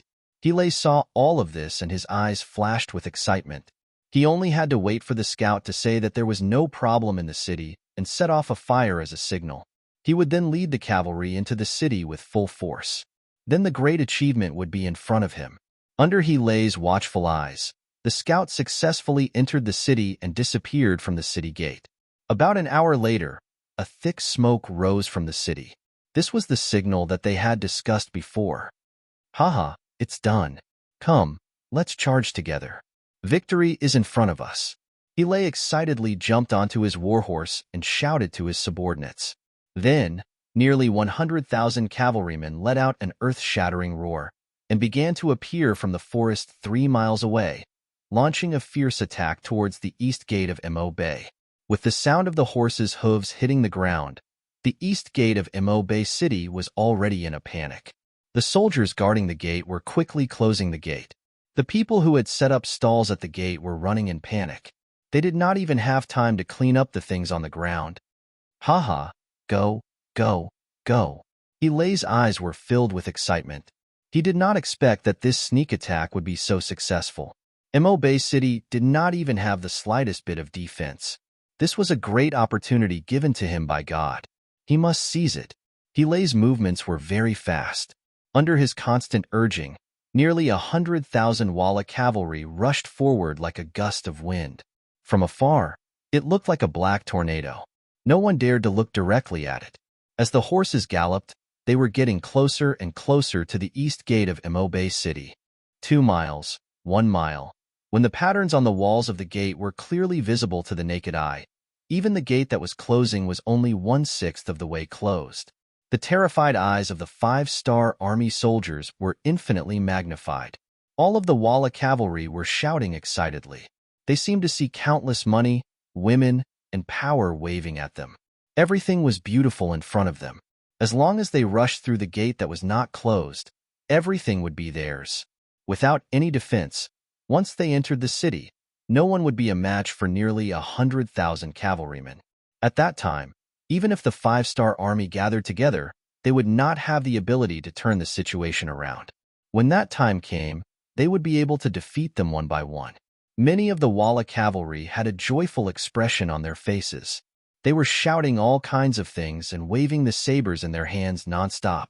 They were as fast as flying. They came from afar to take the victory that was about to be in their hands. Plop, plop, plop, plop, plop, plop. Just when the situation seemed to be settled, an unexpected scene occurred. A huge pit appeared in front of them. The pit was more than 100 feet long and several feet deep. It was like a beast that devoured people's hearts. It opened its bloody mouth and swallowed the unprepared Walla cavalry into its mouth. They fell into the huge pit. The sudden scene caught the Walla cavalry off guard. In just one move, at least 1,000 cavalrymen fell into the pit and could not climb back up. However, the Walla cavalry was a branch of the Mongolian cavalry and was one of the strongest. They grew up on horseback and were known as the people who lived on horseback. To be able to join the Walla cavalry, it was not an exaggeration to say that they were all elites. Seeing the sudden change, many cavalrymen used their superb riding skills to force their warhorses to stop. Unfortunately, there were too many cavalrymen. Seeing that a great achievement was in front of them, everyone wanted to do something. There was almost no one who was first or last. Everyone was giving it their all. When the horses in front of them stopped, the cavalrymen behind them did not know what was happening in front of them. They continued to charge forward. Under the situation where there was no way to retreat, more and more of the Walla cavalry were squeezed into the pit and became a part of the human flesh pile. He Chung was closer to the front and almost fell into the horse trap. When he realized that the situation was not right, he had already stopped his horse. At the same time, he saw a scene that made him angry. His own cavalrymen had squeezed their own cavalrymen into the pit. This kind of loss and death for no reason made him furious. He loudly shouted for everyone to retreat. However, there were too many cavalrymen and the situation was very chaotic. His shouts had long been drowned out by the cries of alarm. Bastard! Bastard! Men! Blow the horn to retreat! Retreat! In a moment of desperation, he called for a guard beside him and had him blow the horn to order the army to retreat. At this time, this action was undoubtedly the right one. Shouts could be drowned out, but the horn would not stop. After hearing the bugle horn for the entire army to retreat, although many of the cavalrymen who rushed over were confused, they still stopped their war horses and began to turn their horses around and retreat. Seeing that the dangerous situation had been stopped, he patted his chest in fear. However, before he could heave a sigh of relief, an even more shocking scene occurred. Countless cavalrymen with colorful 5-star flags suddenly appeared in North Desert City. There were so many of them that it was too much for the eyes to take in. Then, they were like a dark cloud pressing down from the heavens. Although they were still far away, the sound of arrows piercing through the air could be heard. If both sides were to clash, he would not be afraid of any opponent. He had close to 100,000 cavalrymen. Even if they were to clash head-on, he would not be at a disadvantage. What was worse was that he had just given the order to retreat. Now that his cavalrymen were retreating, it would take some time for him to turn his horse around and charge again. It was obvious that the 5-star cavalrymen would not give them such a chance. He finally realized that everything was just a trap and ambush set up by the 5-star army. However, he who was slow to realize, could no longer form a joint force among the cavalrymen to counterattack. At this moment, there was only one thing he could do, and that was to retreat. Retreat as far as possible. Only by increasing the distance between both sides could he have the chance to regroup. Chapter 11:73. Retreat. All retreat. He had no choice but to give the order to retreat. This time, it was not a temporary retreat, but a mad retreat. It was a competition of speed. From Bay City, 20,000 Mabe army and 50,000 Mongolian cavalry charged out. The 20,000 Mabe army was naturally a ranking military force. Their strength was almost enough to reach the second rank. As for the 50,000 Mongolian cavalry beside them, their true strength was probably not even a third-rank cavalry. This was because they were made up of young Mongolian men who wanted to kill the enemy but had not gone through any formal training. Their strength was not as good as the enemy. This made Bay Division Commander Xin Honghai and Deputy Commander Na Ri-song very distressed. Their strength was not as good as the enemy. They could only rely on the walls of Bay City. This was the natural barrier that blocked the Walla cavalry. They had already made preparations to defend the city, but everything changed because of Yang Qindong's telegram. After Xin Honghai and Na Ri-song saw the contents of the telegram, they were overjoyed and immediately made preparations. Just like when He Lei saw the gates of Bay City open, it was just an illusion. In reality, everyone in the city was under control. The people who appeared in front of them were just normal Bay soldiers in disguise. This was also the reason why He Lei's spies were able to light up the fireworks as soon as they entered the city. It was all because in the controlled North Desert City, there would not be any unfamiliar faces at all. As soon as the scouts sent by He Lei entered the city where they could not see, he was caught by Xin Honghai and the others. Under the condition that one of his arms was cut off, he learned of his mission. This caused the smoke to rise, which completely dispelled He Lei's last doubts. The horse trap had been dug long ago. After countless changes, Xin Honghai and Na Ri-song came to the conclusion that the best time to attack was when the enemy turned around and retreated. In other words, if He Lei had been willing to let the army continue to charge forward, the horse trap would have eventually been filled. At that time, Xin Honghai and the others would have had no choice but to face the Walla army head-on. No one could say for sure whether they would have won or lost. Fortunately, He Lei was a general who loved his soldiers and made a decision that was beneficial to the Bay army. Because of this, he was hunted down. Chase, don't stop, and don't give them any chance to fight back. Xin Honghai's shout reached the ears of all the cavalrymen through the messenger's roar. The pursuit began. They did their best to catch up, not giving He Lei a chance to stop his horse and turn around. No matter how strong a cavalry unit was, if they were not given the opportunity and distance to charge, they would not be able to display their advantage. Under the pursuit, the Walla cavalry could not even display 30% of their usual strength. Occasionally, some cavalrymen who were about to be caught up tried to fight back, but in the end, because there were too few of them, their strength was too weak, and they were drowned by the Mabe and Mongolian cavalrymen and died regretfully. He Lei, who was running among the troops, would occasionally look back. When he saw his soldiers being caught up and killed by the enemy cavalry, he was naturally furious. But he knew very well that there was nothing he could do. He had lost the initiative, and the army was in the process of fleeing. He had no way to fight back. Even if he gave the order, or even if he led his troops to charge back, it would be a suicide mission. There was no better way. He could only run, and hope that they could use their better horsemanship to escape the enemy's pursuit. At that time, he would gather his main force and charge back. He could already see that the Mabe army and Mongolian troops chasing him were not that strong, and were far inferior to the elite Walla cavalry. If they were to fight head-on, he had at least an 80% chance of winning. One side ran, the other side chased, and the distance of 100 miles was covered in a few hours. With the passage of time, the distance between the two sides continued to widen. It was already difficult for the cavalrymen to catch up to the enemy and be hacked to death by a flurry of blades. He Lei breathed a sigh of relief. At the same time, he calculated the distance between the two sides. Once he felt that the distance was far enough, and he could launch a counterattack, he would be the first to stop his horse. That would be the time for him to teach the enemy a lesson. He Lei was still waiting for an opportunity, but how could he know that the opportunity did not exist for him at all? This was because when they had run around 120 li and were about to open up enough distance to counterattack, they had already arrived at a place 50 li away from the Three Peaks mountain. Just as they reached the side of the mountain, arrows were shot out, hitting the vanguard of the cavalry. For a moment, the arrows fell like rain, and the horses lost their footing. The sudden attack caught the Walla army off guard. After losing thousands of cavalry, even more cavalry rushed out of the forest, holding bright 5-star flags. The leader was the Far Eastern Army's commander, Chen Bo. When He Lei and his army passed by the Three Peaks mountain, Chen Bo had already led the 40,000 cavalry to gather here. However, he did not immediately charge out.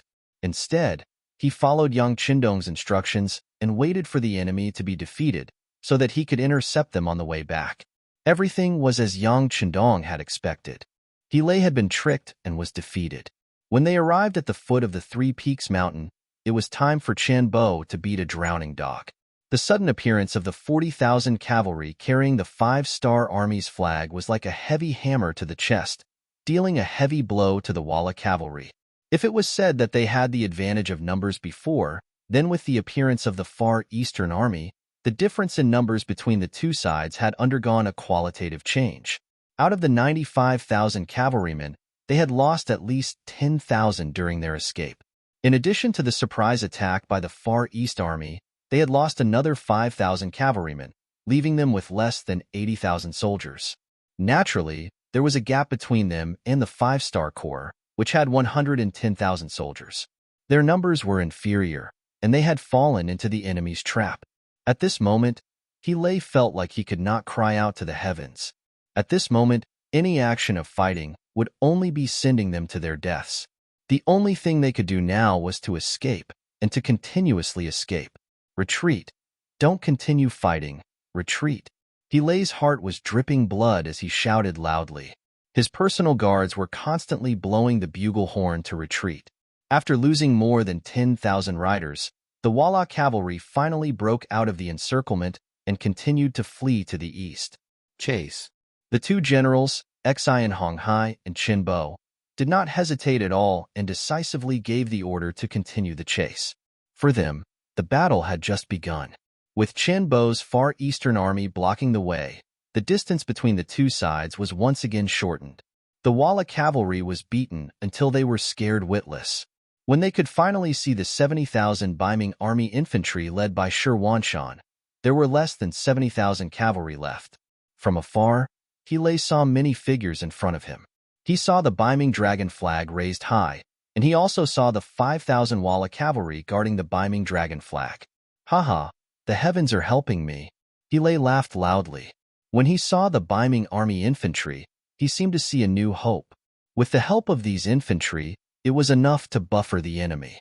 That way, he would have the opportunity to reorganize his army and launch a counterattack. He swore that this time, he would chase down the Five-Star Army cavalry and flatten North Desert City. He would even massacre the entire city. He wanted to tell everyone what the consequences of angering the Walla cavalry were. Quick, prepare the bows and arrows. Stop the Five-Star Army cavalry. He kept increasing the speed of his horse. Although his mount was almost at its limit, he did not feel the slightest bit of heartache. He just wanted to be one step ahead and tell the Ming army to get ready. Then he would launch a full counterattack. As expected of one of the four generals chosen by Yes Hin, He's horse was extremely fast.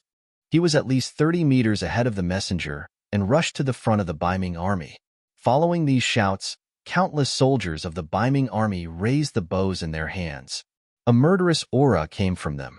Facing the scene of tens of thousands of cavalry waiting to be shot, He was not only not afraid, but also excited.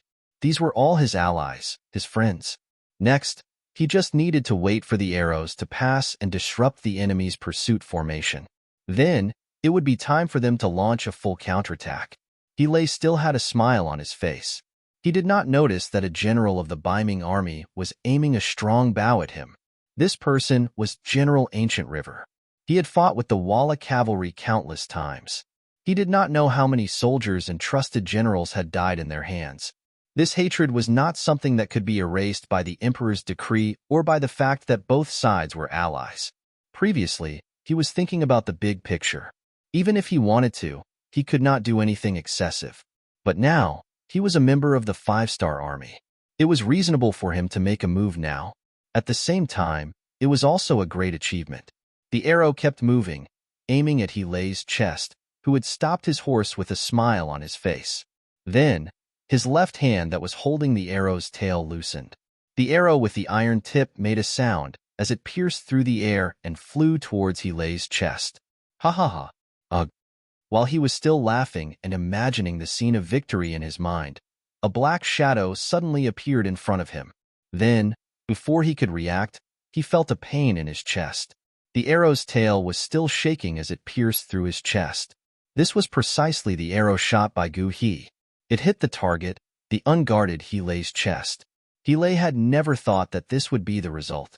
He lowered his head and saw the red blood coming out of his chest. He used all his strength to point at the Ming army. With a plop, he fell off his horse. One of the 4 generals that Yeshen valued the most, he closed his eyes and followed in the footsteps of Ting Shu and Mu Tuer. He died like this in front of all the Walla cavalry. This scene shocked them so much that many soldiers could not help but stop. They did not even realize that they were surrounded by the Far Eastern Army, Mabe Army, and Mongolian Army. Chapter 1174.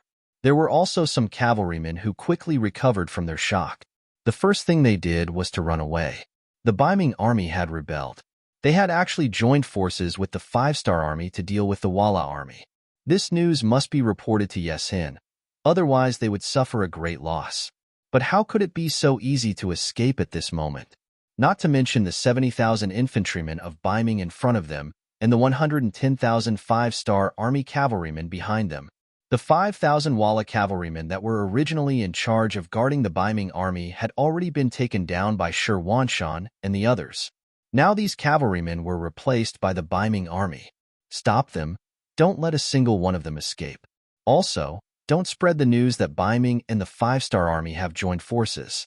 General Shi Wanshan, who was riding on a horse, took off the Vala cavalry uniform he was using to disguise himself as he shouted loudly.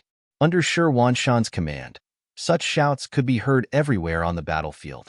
It could be said that everyone knew that Ming had joined forces with the 5-star army.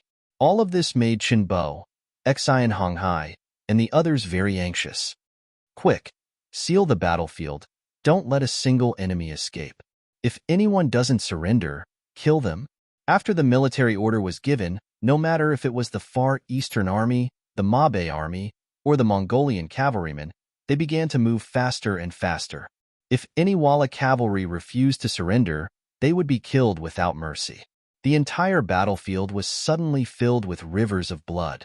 The already dark green grassland was covered with a layer of bright red. From afar, it was very eye-catching and dazzling. Arrows flew, sabers danced, weapons collided, people flew and horses fell. The so-called most precious life was clearly worthless at this moment. One by one, the resisting Walla cavalry were overturned and turned into fertilizer for the grassland, forever buried here. This battle lasted until noon of the second day. The sun hung high in the sky. Only then did the dust settle and the clamor slowly die down. The ground was covered with the corpses of the dead Walla cavalry, as well as the flags that they were once proud of. But at this moment, those flags were already in tatters, as if they were telling the cruelty and difficulty of this battle. There were a total of 100,000 Walla cavalrymen. Nearly 30,000 of them were killed and 70,000 were captured. Unfortunately, hundreds of cavalrymen took advantage of the night to escape. When this result was reported to General Chenbo, Xian Honghai, and Shi Wanshan, they couldn't help but look at each other and laughed. Hundreds of cavalrymen ran away. I believe this news will definitely reach Yeshen's ears. Xian Honghai thought of the military order issued by Yang Chenong. At first, he felt a little embarrassed. After all, 100,000 Walla cavalry were coming. It was very difficult to defeat them, let alone kill them all and spread the news. But now, it seemed that the mission was completed just like that. Although his side also paid a certain price in this battle, for example, thousands of Mongolian cavalrymen died, and more than 5,000 Ming cavalrymen died. But compared to the results of the battle, there was no doubt that it was a great victory. Definitely. Okay, next, the task of cleaning the battlefield will be handed over to General Shi. Commander Xian, we still have to hurry to the beginning city. Chenbo's face also showed a satisfied smile. But he didn't forget that this was only half of the mission. The most important step in this battle was to meet the beginning city. Well said. Generals, take care. Shi Wanshan also knew that it was impossible for his infantry to maintain the same speed as the cavalrymen. But just as Shi Wanshan's voice fell, a rider came from not far away. The rider was dressed in silver armor. It was Shi Wanshan's deputy, Ancient River. Generals, I also want to go to the battlefield with you to kill the enemy. But please help me. Ancient River, don't make trouble. Shan shouted when he saw that ancient river wanted to interfere. General, I'm not making trouble. This time, we seized a lot of Walla cavalry's horses. I have just mobilized 10,000 soldiers. As long as they are given horses, they are willing to kill the enemy with me. General, how many small shoes did those people put on us before? Now is the time for us to take revenge. Guhi said with his eyes wide open, as if he was unwilling to admit defeat. Seeing that ancient river was determined, Chenbo looked at him with appreciation. Not bad. You are a tiger, General. I think you can do it. Come, bring me a commander's cloak. The bodyguard immediately found a large black cloak, and Chenbo personally handed it to Ancient River. General Ancient, to be able to wear a cloak of this level, you are at least a commander in the 5-star army. I believe you will not disgrace it. Thank you. Ancient River was excited. He stretched out his hands and took it. With a shake of his hands, the cloak spread with the wind and hung on his body. Then he looked at Shan with excitement and said, General, do you think I am awe-inspiring? Awe-inspiring. Looking at Ancient River's attire, Shan knew that he could not stop him. In addition, Commander Chenbo also expressed his opinion, so he could not stop him. He rode his horse forward and patted Ancient River's shoulder, saying, Be careful. Hee. To be able to fight together with the 5-star army is my fortune. General, don't worry. The news of victory will come soon. Ha ha ha. Guhi laughed heartily as he turned around and left. He wanted to tell this good news to his 10,000 cavalry brothers. Chenbo, Xi and Honghai, and the others also left very quickly. Looking at the back view of over 100,000 cavalry soldiers leaving, Ning Wenfeng walked to Shan's side and said, General Ancient River is leading the vanguard for us. This is a good thing for us. Of course, I know that he wants to gain more battle merits so that we can have more room for improvement after joining the 5-star army. I also know that ever since we paid 300,000 taels of silver for him, he has been under a lot of psychological pressure. However, there are always casualties in a war. I just hope that he can come back safely. Shan sighed and said. Ning Wenfeng nodded heavily. We have been through many trials and tribulations. We have to believe in Brother Ancient River. He will definitely be fine. In the Ming army's barracks at the foot of the Origin City, under the continuous siege, not only was the Origin City not broken, but it seemed to be more solid. At least the 5-star army in the city resisted more than before. This rather unusual action made many people very surprised, and also had a feeling of puzzlement. Su Dei, like many generals, often showed a thoughtful expression. However, everyone didn't know that his thoughts were different from everyone else. He had been thinking about how to complete the task given by Yang Qindong and how to instigate the relationship between the Ming army and the Walla army. As usual, he walked out of his tent. Unlike some people who like to think about things behind closed doors, Su Dei liked to look around and keep walking to find the answer to the question. Perhaps no one in the entire barracks knew better than him what happened in the grassland of the North Desert 3 days ago. Who would have thought that 100,000 Walla cavalry would be defeated like this? In the end, only a few hundred of them escaped. This would be a big earthquake and completely tear apart the alliance between the Ming army and the Wara army. This was undoubtedly something that the 5-star army hoped to see. Now, what he needed to do was to not give the two sides a chance to argue. Thinking and walking, he unconsciously came to the junction between the Ming army and the Wara army. What he saw was the Walla cavalry cooking. The smell of meat was still far away, but it had already drifted over. When the smell entered his nose, Su Dei instinctively twitched his nose. Then an idea came, which made the corners of his mouth curl up slightly. And on the same night, the important place where the Ming army stored grain and fodder suddenly caught fire. Although it didn't involve too much grain because of the timely rescue, it still scared the admiral, Marquis Wokinghao, Hung. The grain was sufficient, but it was so laborious to attack the first city. He really didn't dare to imagine how the war would go on without grain and fodder. Therefore, in the general tent, after he severely punished the grain officer 50 times, he ordered people to investigate the matter to see what caused the fire. Hung even had a thought. Could the fire be set by the 5-star army? The general was angry, and the efficiency of the people under him was much faster. Just at dawn the next day, the general sent to investigate reported that someone saw 2 Walla soldiers appear around the grain storage last night. This news made Shirhang's face change greatly. Is the news reliable? Did the 2 people catch them? Reporting back to Marquis, no. You also know that we are allies now. Besides, it was dark at that time, and I didn't see their faces clearly. I only recognized them as Walla soldiers from their clothes. The general in charge of the investigation bowed his head and answered. But he would never have thought that the 2 shadows were just Su Dei and his most trusted soldiers in disguise. This was also the simplest way that Su Dei thought of to drive a wedge between the 2 armies. Shirhang didn't know this. What he now learned was that Walla soldiers wanted to set fire to his grain and fodder. What did they want to do? Did they want to fall out with him? Come, immediately invite General Fong and General Sim. This was a matter of great importance, and it was far from what he could decide alone. He now needed to find someone to discuss what to do if this matter was true. After a while, Liaodong General Fong Dingshan and Datong Vice Chief Tseng Guang appeared in the general tent. The 2 of them learned the truth of the matter from Shirhang. No way, we are allies now, Tseng Guang exclaimed after hearing the news. Obviously, he never thought of this result. Allies? That's only for now. Not in the past or in the future. Fong Dingshan looked indifferent and didn't seem to be surprised. Chapter 1175. General Fong, what do you mean? Shirhang looked at Fong Dingshan's expression and asked in a puzzled tone, but his expression was natural. It was obvious that he was thinking the same thing. What else? If it weren't for the 5-star army, we would have been mortal enemies with the Walla cavalry. The reason why we joined forces is because the current 5-star army is easier to bully. Once they are eliminated, I'm afraid that our cooperation will end. It's inevitable that we will fall out.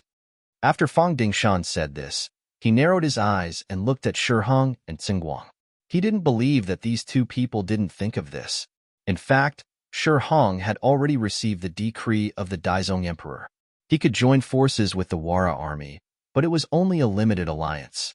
He had to be prepared to fall out with them at any time. After all, when it came to hatred, the hatred between the 2 sides was far greater than the hatred between Ming and Yang Chundong. In the past, the Wara army used to harvest grain at the border of the Great Ming grassland. Now that the Great Ming dynasty was divided into the north and the south, they were the initiators. Not long ago, Fong Dingshan led 70,000 Liaodong cavalry to harvest grain in the Wara army's territory, killing their people and stealing their livestock. It was impossible to say that there was no hatred in everyone's heart. Shirhang was naturally very clear about these things. He knew that the hatred between the 2 sides was already irreconcilable, but there was one thing he couldn't figure out.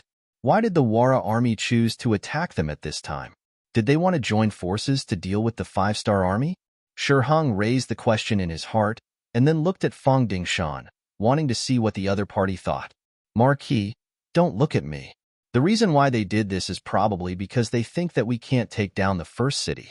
Since that's the case, our allied forces will have to disperse sooner or later. If they can cause us some trouble at this time, that's naturally good.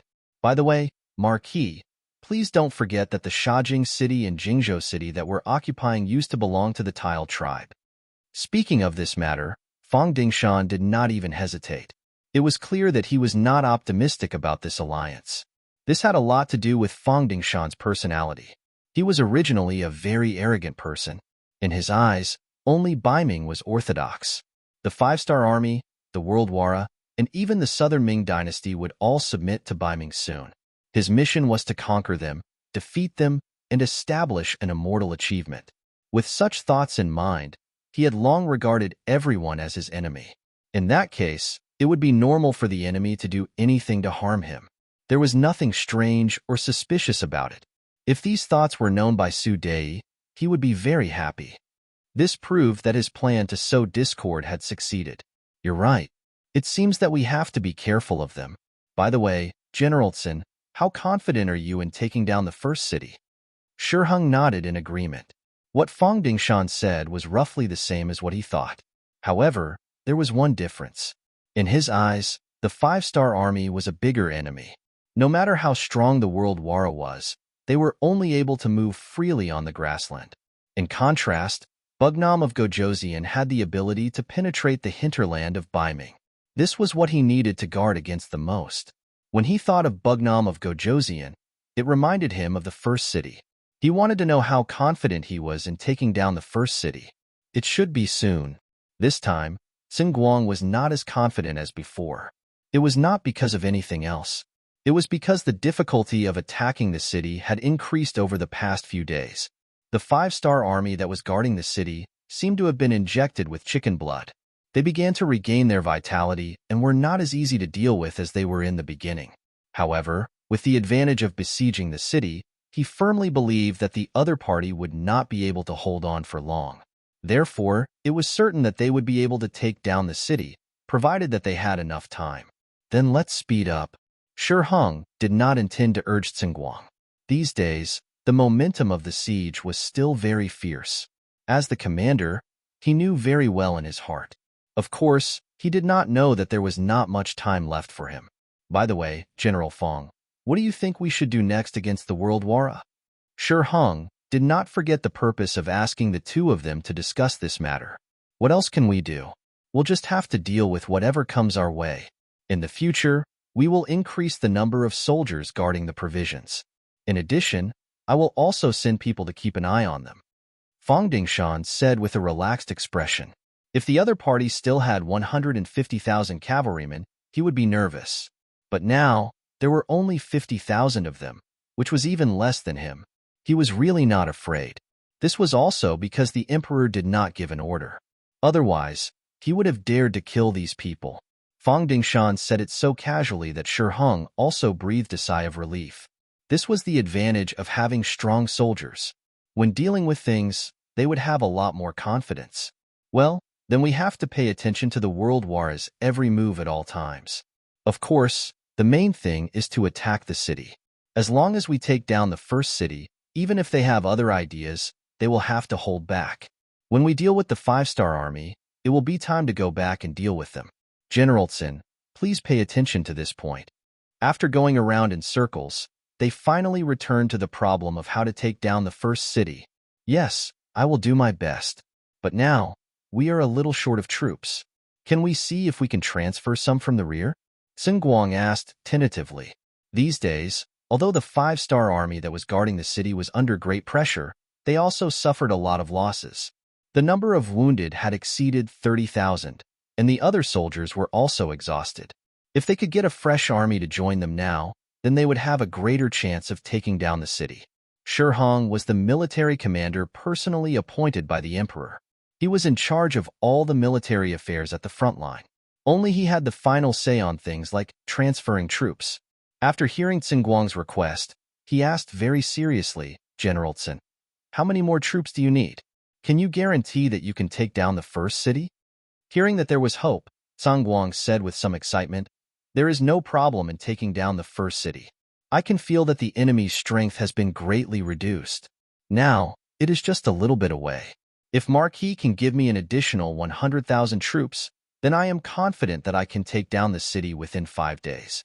If it is not possible, I am willing to offer my head. This was equivalent to giving a military order. If there were really 100,000 fresh troops, they could attack from the 4 city gates regardless of day or night. It was really possible to take down the city in 5 days. Oh, so confident? That's good. Marquis will immediately give the order to transfer troops. Shi Hong was also very excited when he heard this. Although the transfer of 100,000 infantrymen was not part of the plan, it would be a great achievement if they could take down the first city. Not only would he be able to report to the emperor, but he would also be able to obtain a great achievement. Thank you, Ho Yi. Hearing that the matter was approved, Xinguang was also very excited. The meeting ended. Shi Hong found his messenger and took out the Tiger Troop talisman.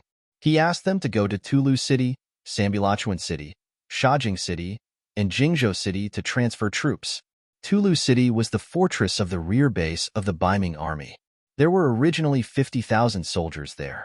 They were responsible for guarding the provisions, and if there were any changes, they would be reinforcements. When Shi Hong gave the order, 40,000 of the 50,000 soldiers were transferred. Sambulachuan city had fewer soldiers. There were only 30,000 soldiers guarding the city. Among them, there were 10,000 wounded soldiers who had retreated from the front line. Shi Hong gave the order, and 20,000 healthy soldiers were transferred away, leaving only 10,000 injured soldiers behind. If there were no external forces, there wouldn't be any problems. There were 60,000 soldiers out of 100,000. The last 40,000 soldiers could only be sent to Shajing City and Jingzhou City. This made it difficult for Rong Xiao, who was in charge here. As a businessman, he knew that if he wanted to expand his business, he could not do without his own people in the imperial court. How could he be considered one of his own people? Of course, it was not as good as being an official himself. Once he became a pillar of the country, who would dare to cause trouble for him in the future? After a discussion with the Rong family, Rong Xiao finally gave Shi Hong 200,000 taels of silver. In addition to his contribution in successfully instigating the rebellion of the two cities, he was promoted to general of the two cities. He became Shi Hong's favorite person. When Shi Hong gave the order, Rong Xiao knew that his chance to perform had come. He called Su Yuan over and said with a troubled expression, "The opportunity is here. However, when we negotiated with the spirit-severing army, we said that they wouldn't go against the 5-star army. What do you think we should do?" This, Su Yuanjiang furrowed his brows. After following Shabi for such a long time, he knew the general's temper. He was a man of his word. Based on how much Yang Chendong valued him, even without the agreement, Yang Chendong probably wouldn't send troops out due to guilt, let alone with the agreement in hand. However, Su Yuan knew that Rong Xiao didn't call him over to see him shake his head. Rong Xiao wanted him to come up with a plan. Well, the Han people have a saying, times are different now. The situation is different, so the original agreement will have to be changed. What's more, he's been drinking wine every day, and with Wu Xiaoyi's death, the other 3 teachers have a lot of opinions about him. I think it's better to bypass him and talk to the teachers directly. Is that okay? Rong Xiao's eyes lit up when he heard that. Why not? How about this? I will talk to the 3 teachers first. However, I would like to ask Lord Rong to remove the people who are monitoring the 3 division masters, as well as those who are responsible for sowing discord. Since we are here to talk, we must show our sincerity. Su Yuan thought for a moment and proposed his idea. That's not a problem. Rong Xiao agreed. He had no other choice. Although the method of sowing discord had some effect now, as long as he was given time, he was confident that he could take over the military power of the 3 division commanders. Then, he could find a reason to arrest them. However, with Shi Hong's order and a short 3 days, he did not have the patience to wait for the next batch of soldiers. Chapter 1176. Su Yuan left Rong Xiao's place and went straight to the residence of Kong Ji, the commander of the new 2nd Army's 1st Cavalry Division in Shajing City. In the Kong residence, Kong Ji was very surprised when he found out that Su Yuan was outside the residence and wanted to see him. He couldn't figure out why the other party wanted to see him at this time. Well, since he's here, I'll invite him in. Kong Ji and Su Yuan sat opposite each other in the living room of the residence. The other bodyguards were all removed from the living room. This was Su Yuan's request. After all, he was here to ask for help. Not only would he lose face if he said some soft words in front of so many people, he was also afraid that he would be put on the spot. Without anyone else around, Su Yuan didn't care about his reputation and directly made his request. Mr. Kong, I'm sorry for offending you before. It wasn't my idea to send people to monitor your residence. And those people who tried to sow discord in the division weren't sent by me either. I've already protested to Rong Xiao about this matter. He has already promised that these people will all be recalled. I hope that this matter won't affect our friendship. Kongji was shocked that Su Yuan was so humble right from the start. It wasn't a big deal to monitor his own people, and he didn't intend to do anything when the time wasn't right. But those people who tried to sow discord really gave him a headache. They spread unfavorable words about him everywhere in the division. At first, it was fine. With his usual character, no one believed those words. But some things were afraid of being repeated. If he said too much, it was inevitable that people would believe him. Over time, There were people in the division who started to have ulterior motives. It was just that they didn't have enough evidence. In addition, this matter was instigated by Rong Xiao. Even if he wanted to make a move, he didn't have the right opportunity. Originally, he thought that if this continued, he wouldn't be able to regain the command power when he really needed to use the army one day. He didn't expect that Su Yuan would solve all these problems and worries. This was an unexpected surprise. Of course, since he did such a big thing for him, he must have a favor to ask of him. Kongji didn't believe that a pie would fall from the sky. So although he was happy, he pretended to be calm and said, "Mr. Su, we're not outsiders. Just tell me, what price do you need me to pay?" "Mr. Kong, you're really straightforward. It's like this. The military operation to attack the first city is going smoothly, and it looks like we will be able to take it in a few days. Considering the problem of maintaining the safety of that place in the future, Admiral Shi Hong ordered our new Second Army to send 20,000 soldiers to assist. The mission given was to send 40,000 soldiers. Rong Xiao had 20,000 soldiers. Now that there were only 20,000 soldiers left, he had to rely on the new Second Army. With the current strength of the new Second Army, there were a total of 4 divisions. If each division could send 5,000 soldiers, then the number would be enough. When he heard that the beginning city would be conquered in a few days, Kongji's heart started to beat more frequently and faster.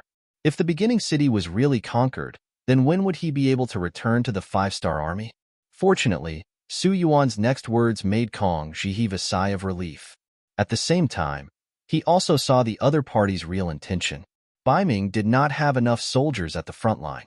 They must have fallen into a difficult situation when attacking the beginning city. Otherwise, they would not have come to beg him. After knowing the other party's purpose, Kongji felt relieved and started to pick up his gun. "Mr. Su, I'm sure you still remember the agreement that the military commander signed with you. The first clause is that we can't be enemies with the 5-star army anymore. We were forced to surrender. We've already let down Bugnam of Gojoseon.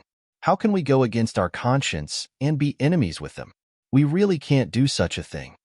Su Yuan revealed an expression that said, as expected, he knew that the other party would say this. Then, he smiled and said, "Mr. Kong, you've misunderstood. Didn't I say just now? These troops are not going to fight with the 5-star army. They are only responsible for the defense of the beginning city in the future. You also know that even if there is no 5-star army on the grassland, there is still the Walla cavalry and the Mongolian cavalry from various tribes. They are not so easy to deal with. The beginning city is such a big city in front of us. If we don't have enough troops to defend it, we will face the danger of losing it at any time." The reason given by Su Yuan was very suitable. Kongji could not find a reason to refute it. However, their division only had more than 8,000 people.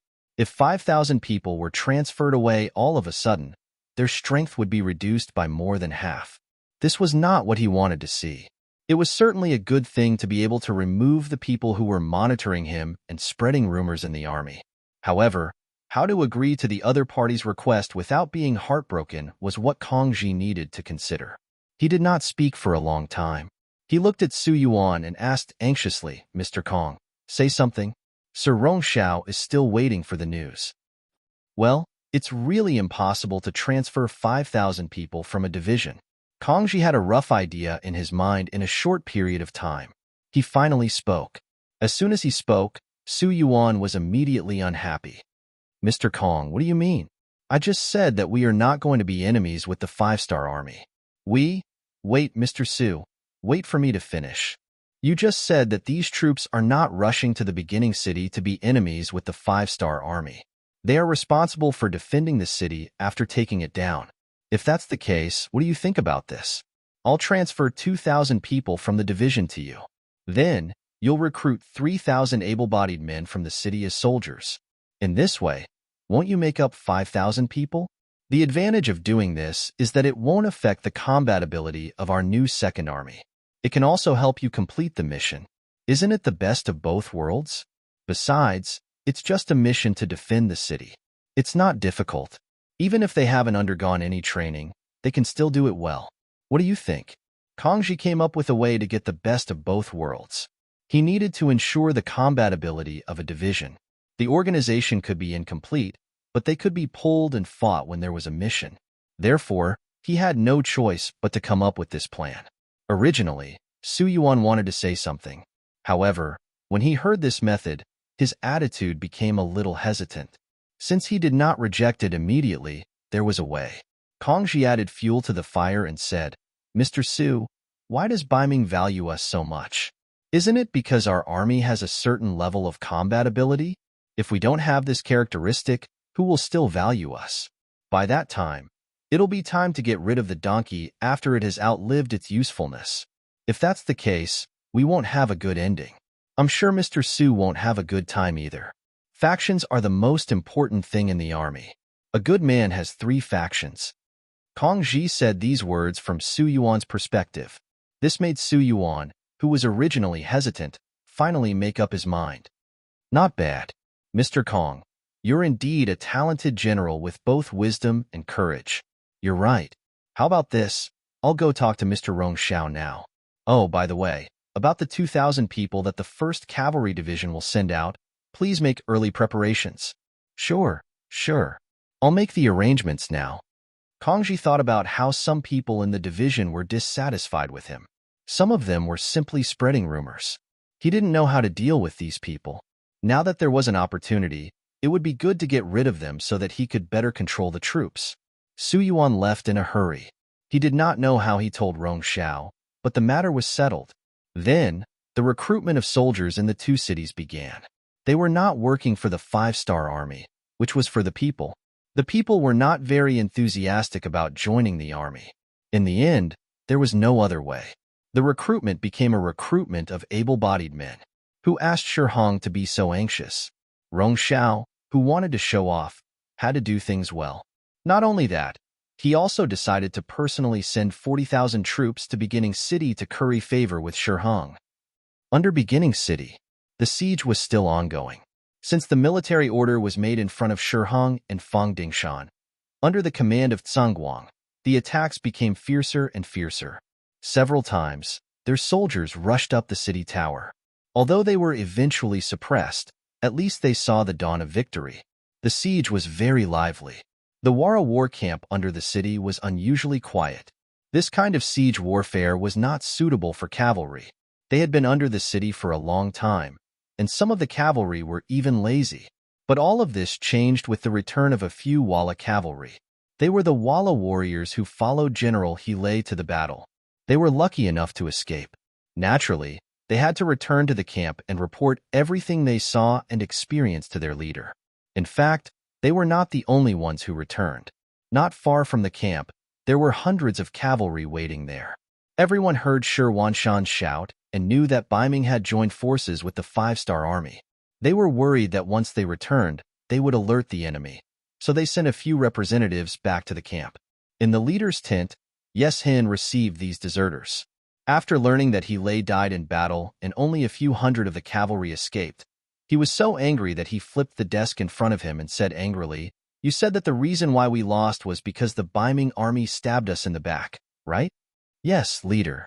We saw it with our own eyes and experienced it personally. Otherwise, with our fast horses, no matter how many enemies there are, they can't stop us." Several soldiers who escaped knelt on the ground and kowtowed. Good. What a good Ming army.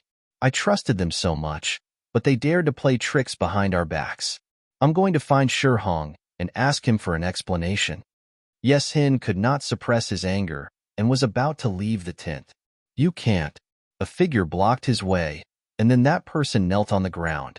"Leader, you can't do that. Ming and the 5-star army have joined forces.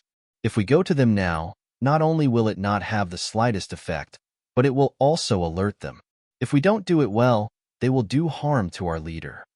The person who spoke was the deputy general that Yes Hin had just promoted, Chao Lu.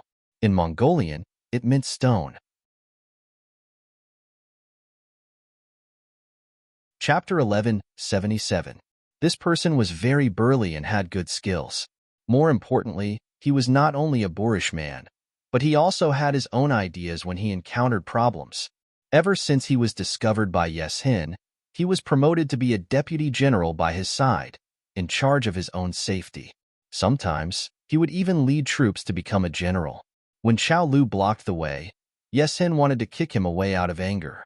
However, when he heard that the Ming army would be a threat to his safety, he quickly calmed down. Whether it was the battle with Tua Buhua or the battle with the five-star army, although he had failed many times, he still lived until now because of his carefulness. For such a person, if you asked him to take risks, he would never do such a stupid thing. Since he could not meet Shi Hong, there were some things that he could not figure out what was going on. He could not help but feel a little unwilling. He suppressed his anger and asked Qiao Lu, "Let me ask you, do you think the Ming army and the five-star army have really joined forces?" I don't know, but I don't think so. If that's the case, why are they attacking the beginning city so fiercely? Moreover, they did not ask for our help from the beginning to the end. This makes no sense. Qiao Lu shook his head. That's right, that's what I think as well. If the Ming army and the five-star army have really joined forces, what they should do is to besiege us instead of acting for us. Besides, their deaths and injuries are real. I don't believe that they will betray us. Yesen nodded and agreed with Qiao Lu's words. Although he was puzzled, when he turned around and saw the few cavalry warriors kneeling on the ground, he became suspicious again. He knew these people, and two of them were He Lei's bodyguards. They would never lie to him. Then who was telling the truth? To be able to become the leader of the Wara, Yesen was indeed smart. He quickly thought of a way. He said to Qiao Lu beside him, Go to Shi Hong's tent. Don't tell him anything else. Just tell him that I have caught a cold and am sick. Ask him to come and see me." When he heard that he was going to Shi Hong's tent, Qiao Lu's heart skipped a beat. He thought that the leader wanted him to question the other party.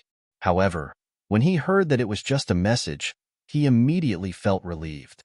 "Leader, you mean to bring Shi Hong to our camp, and then you can question him yourself? Not bad." He nodded his head in satisfaction. He was happy for Qiao Lu's intelligence. At the same time, he said, "I want to ask him myself. What's going on? If this is really a trap set by the five-star army, then he needs to give me an explanation and give me enough compensation. 100,000 elite cavalrymen, just thinking about it makes my heart ache." After years of constant battles, Yeshen's strength had been greatly reduced.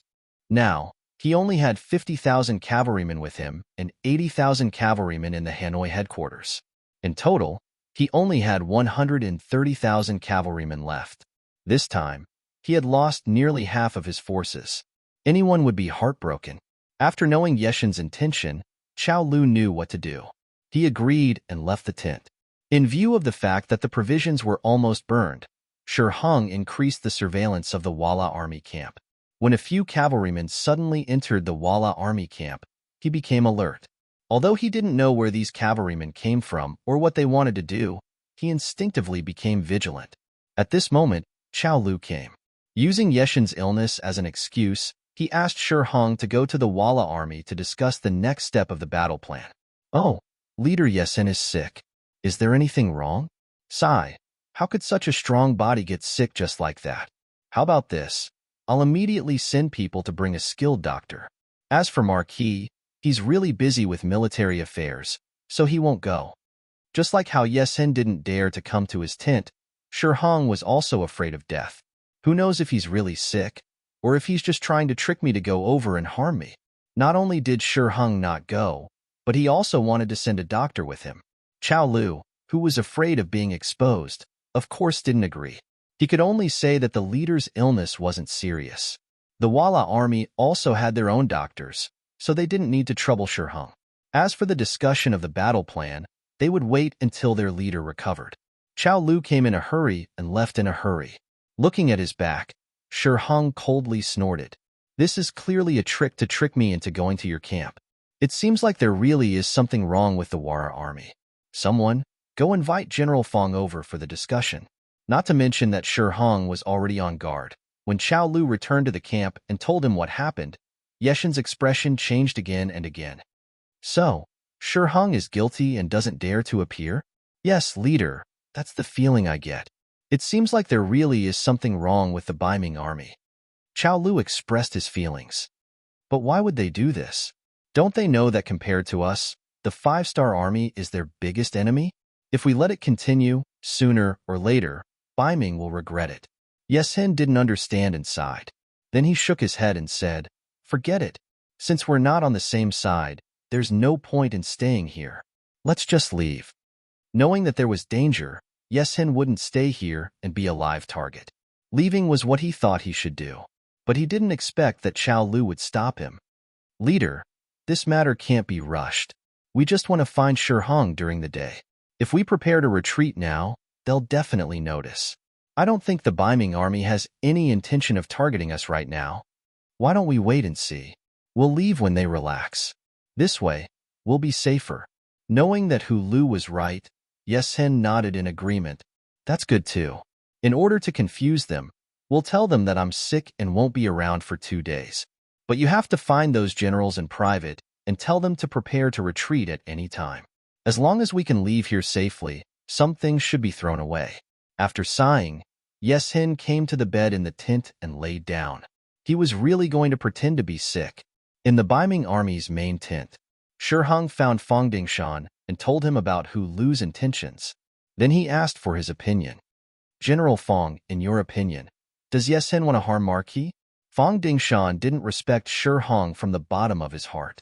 Especially after working together for a while, he found that this person was very afraid of death after he got a high position. His ability was only above average, and he was even worse than Fong Dingshan in some aspects. Fong Dingshan only had his current position because of his good luck and seniority. If Shi Hong died in battle, then the position of commander would fall on Fong Dingshan's head. Therefore, Fong Dingshan really hoped that something would happen to Shi Hong. It would be best if he was killed. Of course, he wouldn't show any of this. When he saw Shi Hong's fear of death, Fong Dingshan despised him in his heart, but he said with a nonchalant expression, "That shouldn't be the case. The Walla army only has 50,000 cavalry. If they really hurt you, they won't be a match for our Bai Ming army. Is Commander overthinking it?" After Fong Dingshan's explanation, Shi Hong's worries were mostly gone. Thinking about it, if they really wanted to harm the Bai Ming army, the Walla army would have acted before the 100,000 cavalry left, and not now. Now that there was no news of the 100,000 cavalry leaving, it was indeed not the time to act. He shook his head and said, "It seems like Marquis is overthinking it." "Commander, you must be overthinking it." Fong Dingshan chuckled. At this moment, a soldier outside the tent asked to see him. The moment he entered the tent, he confirmed that he was indeed sick. Now, the news had spread throughout the entire Vala cavalry camp. Under normal circumstances, when a general was on the battlefield, even if he was sick, he wouldn't tell anyone. This could easily affect the morale of the army. Therefore, Shi Hong never thought that Yes Hin would pretend to be sick. "Okay, you can leave." After telling the soldier to leave, Shi Hong chuckled. "It seems like Marquis is overthinking it. Forget it, let's not talk about this anymore. Marquis just got the news that the 100,000 soldiers from the 4 nearby cities are about to arrive. At that time, it will be time for us to attack the beginning city. General Fong, our chance to make a great contribution is coming." "Haha, then I shall congratulate you in advance, Commander." Fong Dingshan cupped his hands together. Then, there was a burst of laughter in the tent. 50 miles away from the northeast of the beginning city, an army that stretched far away was gathering here. They were the troops of Bugnam of Gojoseon, Yang Chendong, who had rushed here from the direction of the Wulubone River. In fact, they had been here for more than a day. Considering that the other troops had not yet arrived at the designated location, Yang Chendong ordered the army to stop and rest. Everyone was exhausted from the rapid march. Next was the counterattack, and their physical strength must keep up. "Tell the soldiers to eat some dry food, rest more, and don't light a fire." Yang Chendong instructed the captain of the Long Way 1st Brigade. Chiu Vi took the order and left. Yang Chendong looked at Beta Persei, who was standing beside him, and asked, "Where is the Far Eastern Army?" "Young Master, I just received their telegram. They will arrive at the designated location by tonight at the latest. Then, they will wait for the young master's order, and the counterattack will begin." Beta Persei said excitedly. They had been rushing all the way, and finally, they were going to fight. Of course, he was happy because he loved fighting. "How many people do they have now?" Yang Chendong asked again. "Young master, Almost all of the Liaodong army's 40,000 people have arrived. There are also nearly 20,000 people from the Mabe division and about 40,000 Mongolian cavalry. In addition, there are 70,000 Walla cavalry prisoners who are being guarded by General Shi Wanshan and nearly 70,000 soldiers. Beta Persei replied respectfully. Chapter 1178. Okay. Yang Qindong's eyes showed confidence when he heard that there were 100,000 cavalry to help. Tell Wang Shan to inform Tiger's Man that we will launch a full-scale counterattack tomorrow morning. We will make the enemy pay the price and let them remember this painful lesson. Yes, Beta Persei agreed and turned to leave when he heard that the battle was tomorrow. Wait, send a telegram to Feng Liang and tell him to inform Sha Bei to regain control of Shajing and Jingzhou City and cut off the retreat of the Walla cavalry. Yang Qindong thought that if it were not for the participation of Yeshin's troops, the Baiming army would not have been able to attack New City for such a long time without any worries. He was determined to hit them hard and even had the idea of taking down Yeshin. The telegrams were sent out one by one. Chen Bo, the commander of the Far Eastern Army, who received the telegram, issued an order to inform the troops to have a good rest tonight and start the counterattack tomorrow morning. The telegram was sent to Tiger's Man in Jingzhou City, which made him excitedly slap the desk. A good desk was ruined just like that. Great. Immediately inform Lord Yu, Division Commander Yang Si, and other division commanders to come to the military headquarters for a meeting. Hu Meng laughed heartily. After waiting for more than a year, news of the counterattack had finally arrived. It was time for him to vent his frustrations. Shajing City. Director Feng Liang, who had been hiding in the basement, almost shouted out in excitement when he received the telegram from Yang Qindong. After suppressing the excitement in his heart, he gently knocked on the wall door leading to the ground room. After a while, Sha Bei walked in. Since Rong Xiao left with 40,000 soldiers, most of the people who were monitoring him before also left, leaving only 2 people on the big tree outside the courtyard. They were only responsible for watching Sha Bei and not letting him leave the hospital. As for the situation in the courtyard, they didn't even want to look at it. A drunkard was not worthy of their attention. As soon as he entered the basement, he saw Feng Liang's excited look. Sha Bei was also happy, but he still asked tentatively and expectantly, Director Feng, is there any good news? You're right, the 6th young master called. Take a look at it yourself, Feng Liang said and handed the telegram to Sha Bei. Then, he saw the dignified man, who had silently swallowed all the grievances he had suffered, burst into tears. Good. The 6th young master still believes in me. He has also given me an important task. This is the time for us to shed our shame. These days, Sha Bei's mental pressure was great. He had no choice but to surrender, and there was even an element of faking it. But how many people could understand him? Could the 6th young master really understand him? At least if it were him, if his subordinates publicly announced their surrender to Baiming, he would not believe them no matter what. Putting himself in Baiming's shoes, did Yang Qindong really trust him that much? This had become the biggest question in his heart all this time. Even though Feng Liang appeared in front of him, he was still very happy. However, this did not mean that the 6th young master really believed him. What if the 6th young master came to calm him down? Before he got the final answer, he could imagine how worried Sha Bei was.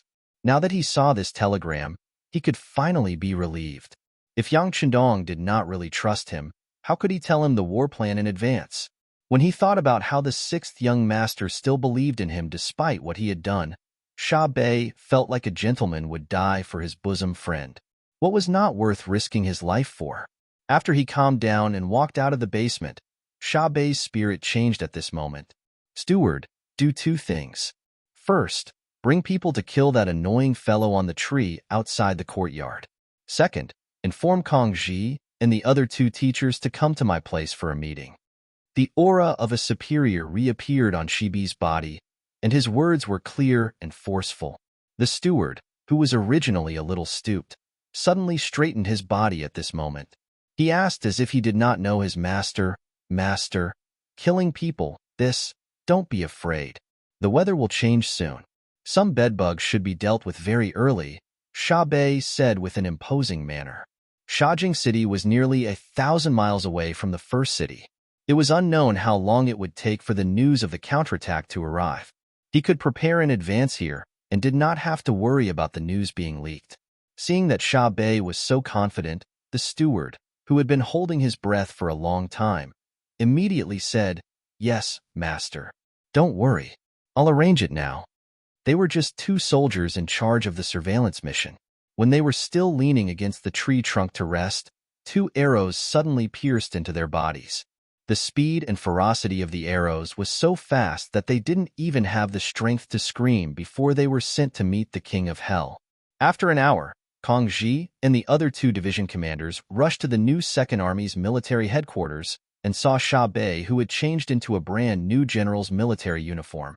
"Hee, you're here. Take a look. Wearing the 5-star Army's military uniform is still the best." Sha Bei laughed and turned around. "Military commander, you're?" Kong Ji asked in confusion, but he already had a vague feeling in his heart. "Come, it's time to tell you the 6th young master's plan. Division commanders, listen up," Sha Bei said in a powerful voice. The 3 division commanders stood up straight because of this. The long-lost feeling returned to their bodies. Su Mansion. Su Yuan was eating dinner. Compared to normal people who only ate 1 dish, or at most 3 or 4 dishes, he had more than a dozen dishes in front of him. Not only that, but there were also 2 beautiful women by his side. Ever since he submitted to Ming, Su Yuan's life had fallen into debauchery. No one came to control him, and no one dared to control him. This made him more and more lawless and unruly. Especially after Rong Xiao left, the entire city was completely under his control. He had even less scruples. Even when he ate, he was very ostentatious. He did not even need to use his hands. Instead, he needed someone to feed him, and it had to be a beautiful woman who fed him. While he was enjoying everything, he did not know that his brothers from the 1st Cavalry Division, led by Kong Ji, had surrounded the courtyard. His military power had already fallen. Those old brothers he trusted were either poisoned to death at home by the concubines of the CIA agents, or were ambushed and killed or captured by Kong Ji and the others on their way home or to the barracks. As for the infantry division, although there were 2 or 3 old brothers who escaped the net because of their lack of strength, Sha Bei personally led the army into the barracks and dismembered them. Su Yuan was a selfish person. Ever since he took control of the military and took over Sha Bei, even if there were benefits, he would only share them with those old brothers. As for the ordinary soldiers under him, he did not care at all.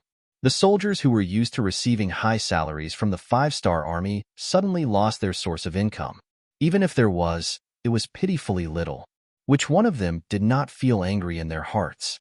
So when they saw Sha Bei wearing a general's uniform and leading troops into the barracks, not only did they not resist, but most of them even helped him to capture those who wanted to resist. The military incident ended with loud thunder and small raindrops. From the beginning to the end, there was no movement at all. Su Yuan, who had been enjoying himself in the mansion, did not notice at all. Until the housekeeper rushed into the dining room in a panic, Su Yuan was still lying in the arms of the beautiful woman and saying some dirty words. Old master, something bad has happened." After the housekeeper rushed in, his legs went soft and he knelt on the ground. "What's going on?" Su Yuan frowned slightly. He was very angry at the housekeeper's performance, and he was even angrier that such a good atmosphere was disturbed. Su Yuan still had an indifferent expression, but in the eyes of the housekeeper, he was angry that he did not fight back. However, he still knelt on the ground and trembled as he said, "Old master, outside our mansion, there are a lot of soldiers. They have surrounded us." "Oh, what?" Su Yuan, who suddenly realized what was going on, was also shocked. Then, he stood up from the beauty's arms and asked loudly, "We're surrounded. What the hell is going on? Which part are they from?" "Old master, you should go out and see for yourself." The housekeeper really did not know how to explain or how to answer, but he believed that facts spoke louder than words. Looking at the steward's appearance, Su Yuan had a bad feeling in his heart. However, the habit of being in a position of power made him not lose his head out of fear. Instead, he shouted towards the outside of the hall, "Men, Bring me my weapons and armor. Su Yuan, who had put on his armor and picked up his weapons, opened the door with more than 40 bodyguards in the mansion. Who dares to surround this general's mansion? Do you want to die? As soon as the door opened, a loud roar was heard. This was the preemptive strike. Su Yuan wanted to use this method to intimidate the people who came. As long as the other party was scared, he could take the opportunity to leave here and go to the military camp to mobilize soldiers. At that time, whoever came to find trouble with him would die a horrible death. However, the result was destined to disappoint him. Not only did his roar not intimidate the people around him, but a loud laugh was heard instead. The person said, "Mr. Su, you are so arrogant. Looks like you really have the prestige of an official after becoming a Ming official. You dare to kill anyone." The voice was so familiar. Su Yuan looked towards the source of the voice and saw his former colleague, the commander of the 1st Cavalry Division, Kong Ji, riding on a horse and looking at him with a smile on his face. What was even more eye-catching was that the other party was wearing the green uniform of the 5-star army and the white cape of the division commander. He looked majestic and heroic. The person who came was actually Kong Ji. Su Yuan knew that it was impossible to use his status to intimidate others. His expression changed from anger to a smile and said, "I was wondering who it was. So it's Mr. Kong. But what is the meaning of this? Why did you bring so many people to my mansion? Is there a military operation? Why didn't I know about it?"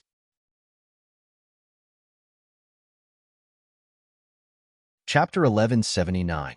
He was just pretending to be confused. The other party had already surrounded his residence. It was obvious that they were coming with a strong momentum, not to mention that they were wearing the military uniform of the 5-star army. However, Su Yuan deliberately ignored this. He didn't mention it because he wanted to stall for time. He believed that the news of his mansion being surrounded must have spread. Perhaps if he held on for a little longer, his old brothers would come and rescue him. Seeing that Su Yuan was still talking nonsense, Kong Ji shook his head. This person was a little smart, but only a little smart. He didn't have a long-term vision. He was destined to not achieve anything big. "Sigh, Mr. Su, you don't have to pretend anymore. You should be able to see why I'm here. I think it's better for you to surrender so that you won't lose face in front of so many people." Kong Ji pointed out the truth. This was the same as poking through the last layer of window paper. It was somewhat out of Su Yuan's expectations. He couldn't help but be surprised. Hearing Kong Ji's confident tone, could it be that he had already taken over the entire Shajing city? If that was the case, then he was really in danger. But how could he do it? Not only was there his infantry division here, there were also the 1st Cavalry Division, the 2nd Cavalry Division, the 3rd Cavalry Division, and other troops. How could he, a small commander of the 1st Cavalry Division, convince them all? Unless Commander Ebay stood up personally. When he thought about Ebay, shouldn't he be drinking in his mansion now? Right, why didn't the two people who usually kept an eye on the new 2nd Army report today? They should have sent a message before dinner. What was going on? Were they scared by the appearance of Kong Ji and the others? Even at this time, Su Yuan still didn't think that Ebay would stand up one day. After all, he was the one who wrote the public surrender letter. In order to please Ming, he even killed his guard captain, Wu Xiaoi. Such a person was basically useless. In a short period of time, it could be said that a myriad of thoughts ran through his mind. The final result was that they could still fight. Kong Ji first looked at the soldiers surrounding his mansion and found that most of them were still wearing the uniforms of the Ming army. He immediately felt confident and stopped talking to Kong Ji. Instead, he said to the soldiers, "Brothers, Kong Ji has lost his mind and wants to deal with me. I am Ming's personal lord of Shajing City. You want to deal with me because you want to fall out with Ming. But have you thought about the consequences? You'll be beheaded and your family will be implicated." Needless to say, Su Yuan's shout did cause a certain amount of disturbance in the army. Even now, there were still many soldiers who didn't understand what was going on. It was only out of habit that they followed their commanding officer to carry out the mission. Just now, outside the mansion, when they saw that Su Yuan's mansion was surrounded, some people were confused. Now that these words were said, many people's faces changed dramatically. Some even looked at the leader, Kong Ji, with a somewhat different gaze. This change fell into Su Yuan's eyes and naturally made him very happy. He immediately added fuel to the fire and said, "This is clearly Kongji wanting to offend his superiors. This is all his own idea. Brothers, don't be confused and make mistakes with him. How about this? I will only catch the ringleader and don't care about the accomplices. If anyone is willing to follow me, it will be a meritorious performance. Later, not only will I not hold him accountable, but I will also reward him." The soldiers who were originally at a loss and muttering in their hearts became more hesitant after hearing Su Yuan's shout. Some people were even considering whether to stand by Su Yuan's side. Kongji didn't expect that at this time, Su Yuan could still make such a counterattack. He couldn't help but be amused for a moment and said, "What? Is this the final battle of a trapped beast? Do you really think that I didn't prepare at all before coming here? Humph, if you want to die, then this division commander will fulfill your wish.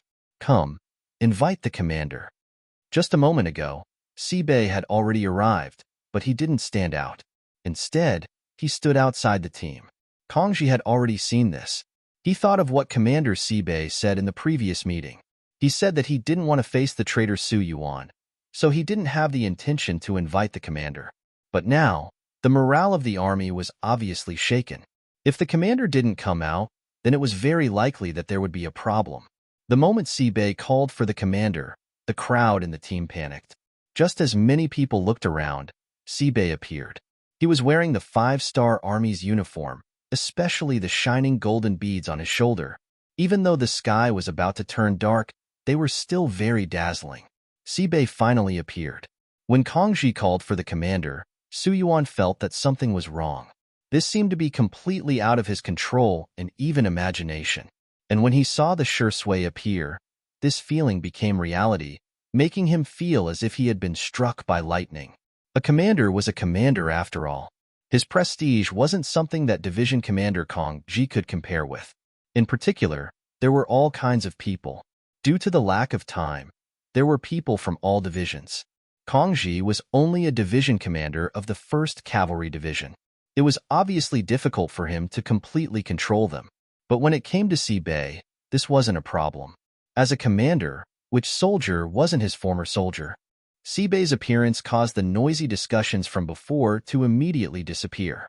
The situation was immediately reversed, and Su Yuan was pressured to the point that he couldn't breathe. After being stunned for a few breaths, Su Yuan's expression turned from black to white and then back to black. When he saw Sibei appear, still wearing the 5-star Army's uniform, he knew that things were going in the worst direction. But he still wouldn't give up without a fight. He was very clear what kind of role he had played before and how many things he had done wrong to the 5-star Army. In the new 2nd Army, anyone could surrender, but he couldn't. Based on what he had done, even if Sibei didn't kill him, he wouldn't be able to answer to Bugnam of Gojoseon. He didn't have any friendship with Yang Chendong. He didn't believe that Yang Chendong would spare him, a two-faced person. If he didn't want to give up without a fight, then he could only fight back. Even if Sibei personally appeared, Su Yuan still pretended to be unafraid and shouted, "Commander Sibei, aren't you sleeping every day? What are you doing here?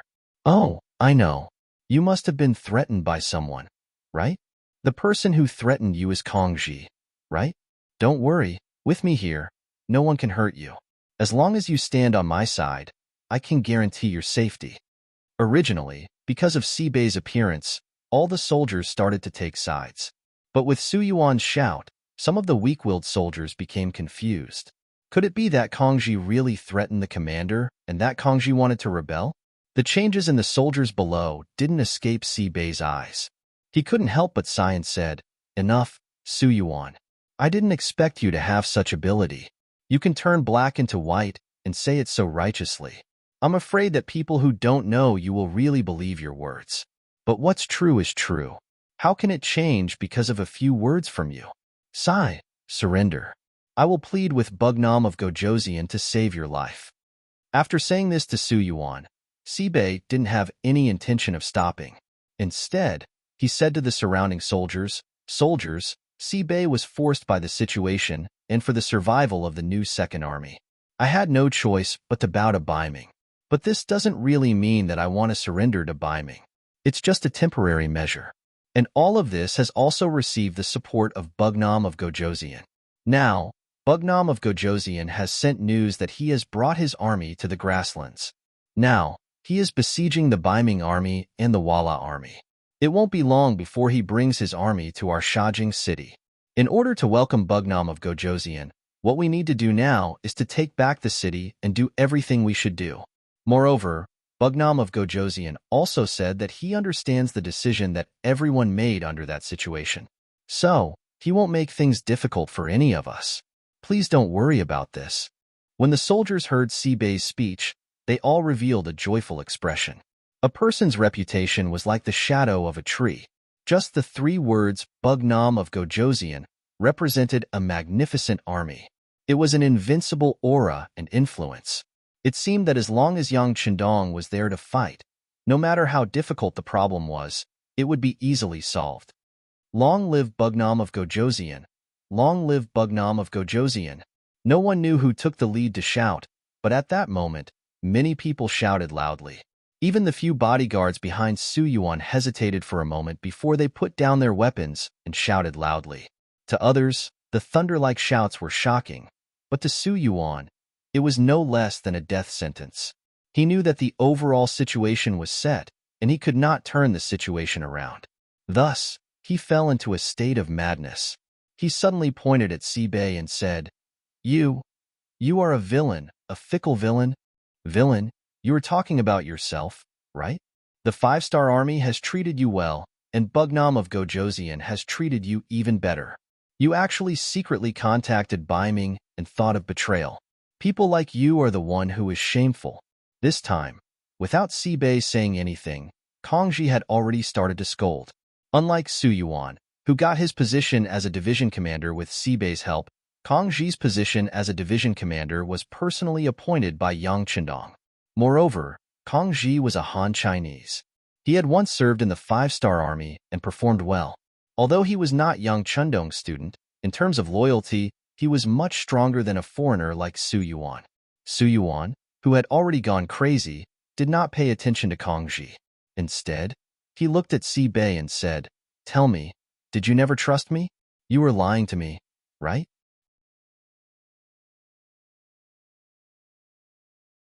Chapter 1180. She shook her head.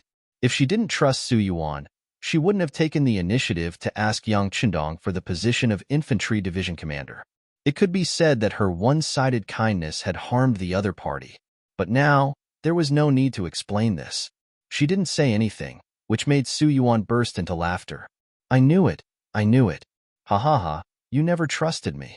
You're a despicable person. For your big plan, you don't care about anyone's life. Even your guard captain, Wu Xiaoyi, you killed him without hesitation. A person like you is inhumane. Whoever follows you will be betrayed by you sooner or later. Bullshit. Kongji was still the one who shouted. The matter of guard captain Wu was originally discussed with the military commander. He also volunteered. If he didn't do that, how could you rest assured that the military commander had really surrendered? He used his own life to ensure that our entire new second army didn't scatter and fall into chaos. He is the biggest hero. Kongji's eyes turned red when he talked about Wu Xiaoyi's matter. Wu Xiaoyi's death was his own request. At that time, Kongji and Sibei both shed tears after hearing it. Now, it seemed that everything was worth it. If it wasn't for this, even if Sibei wasn't harmed by Baiming, she would have been forced to go somewhere else. In this way, it would be very difficult for the new second army to unite and form a joint force. The sacrifice of one person in exchange for the integrity of an army was worth it no matter how one looked at it. And the person who sacrificed himself was naturally a great hero. Su Yuan, who just found out the truth, widened his eyes in disbelief. He thought that Wu Xiaoyi's matter was an exception and that Sibei had no choice but to deal with it. He didn't expect that everything was premeditated. Thinking about it, it wasn't wrong. It was precisely because of Wu Xiaoyi's death that he and Rong Xiao lost their vigilance against Sibei. The idea of transferring Sibei away from here also stopped at that moment. He had never thought that all of this had been discussed beforehand. Thinking about how he had already fallen into someone else's trap from then on, and how it was normal for him to end up like this, he had nothing to say about his defeat. Su Yuan, who knew the truth, seemed to have aged a lot in that instant. In the eyes of the others, it was more or less unbearable. After all, this was his old brother. Sai, you should decide on your own. You should know that once you fall into the hands of others, it will be difficult for you to even die. Originally, Shirbi wanted to plead with Yang Chendong, but looking at this person's recent actions, it was simply unforgivable. Instead of waiting to be captured and tortured, it was better to have a quick death. It could also be considered as leaving behind the last bit of dignity in life. As soon as he said that, Su Yuan's body, which was about to collapse, straightened up again. People said that a bad life was better than a good death. He didn't want to die, and with a plop, he knelt in front of Shirbi. Military commander, I don't want to die. We are old brothers who have gone through fire and water together for many years. Please spare my life for the sake of my hard work, even if I didn't make any contributions. Bugnam of Gojoseon admires you so much. As long as you are willing to plead for mercy, he will definitely spare me. As he spoke, he crawled on the ground and quickly came under Shirbi's mount. Su Yuan spoke with snot and tears. Looking at Su Yuan's appearance, Shirbi felt a trace of pity, but military discipline was a mountain, so he still turned his head to the side. If he really let Su Yuan go, how would he explain to the sixth young master, and how would he explain to the dead Wu Xiaoi? After continuously crying a few times, there was no response from Shirbi. Su Yuan's eyes flashed with madness, and he suddenly shouted, "No. Why? We are old brothers who have gone through hard times together. You can be a military commander, but I can only be a division commander. You can obtain Bugnam of Gojoseon's trust, but I can't. I don't accept this. Shirbi, I will kill you. I want you to go to hell with me." As he shouted, Su Yuan pulled out his waist knife, raised it high, and chopped down at Shirbi. Poochie! A sharp curved knife pierced through his body. Su Yuan's eyes widened as he watched the tip of the knife come out of his chest. He then looked back at Kongji, who was one step ahead of him, and the light in his eyes quickly dimmed. His head drooped, and he died on the spot. This was the ugliest of human nature. When you made a mistake, you didn't know how to repent. Instead, you just blamed everything on others. When things were irreparable, you would plead for mercy. When your pleading failed, you would reveal your true nature. Unfortunately, Kongji had long been prepared for this move, and at the crucial moment, killed him first. "Bury him," Shirbi sighed and said to the bodyguard beside him. Then, he didn't look at Su Yuan, who was killed. Instead, he said to Kongji, "Change the flag. Announce to all the people in the city that we have changed flags and have returned to the embrace of the 5-star army." This was how the superiors were. They couldn't be too soft-hearted. Otherwise, they wouldn't only hurt themselves, but also those who believed in them and followed them. After the order was given, Shajing and Jingzhou City were closed. The original Beiming dragon flag was also replaced with a bright 5-star red flag. Under the great wisdom of Shirbi and the others, the new Second Army was finally saved. At the same time, it also formed a response and sounded the horn for the destruction of the world of Wara. Shur City. A new day, the sun rose as usual. It was a sunny day, and the weather was very good. There was no wind or rain, and the blue sky and green grass made people feel relaxed and happy. But this day was another dark day for the Beiming army and the Wala army. Just when most of the soldiers got up and were about to eat breakfast, a rumbling sound suddenly came from the ground. It was like spring thunder, completely breaking the tranquility of the grassland. After a series of rumbling sounds, a large number of troops appeared in the north and northwest of the barracks. They were like a sudden gust of wind, flying straight like a sharp arrow, approaching from afar. Enemy attack! Enemy attack! The scouts in charge of the security of the barracks shouted loudly, disrupting the normal order of the barracks. In the Beiming army's main tent, a scout rushed into the tent and fell to the ground. He said with his pale face, "Marquis, Marquis, the reinforcements of the 5-star army are here. The reinforcements are here." Shi Hong, who was eating breakfast with the help of the servants, froze when he heard this. Then, his face darkened. "Reinforcements? How many of them are here?" "Uncountable. There are so many of them. There is no end to them. The scout was so scared that he didn't know what to say. He could only tell the most direct impression. Bullshit. That's ridiculous. How can there be so many five-star army here? Shi Hong reprimanded loudly. He waved his hand and dismissed the scout. Then, he hurriedly said to the soldier beside him, "Pass down the order. The entire army is ready to fight. Take out my armor and weapons." After all, he was a veteran of the battlefield. He had participated in many life and death battles. He still had the basic composure.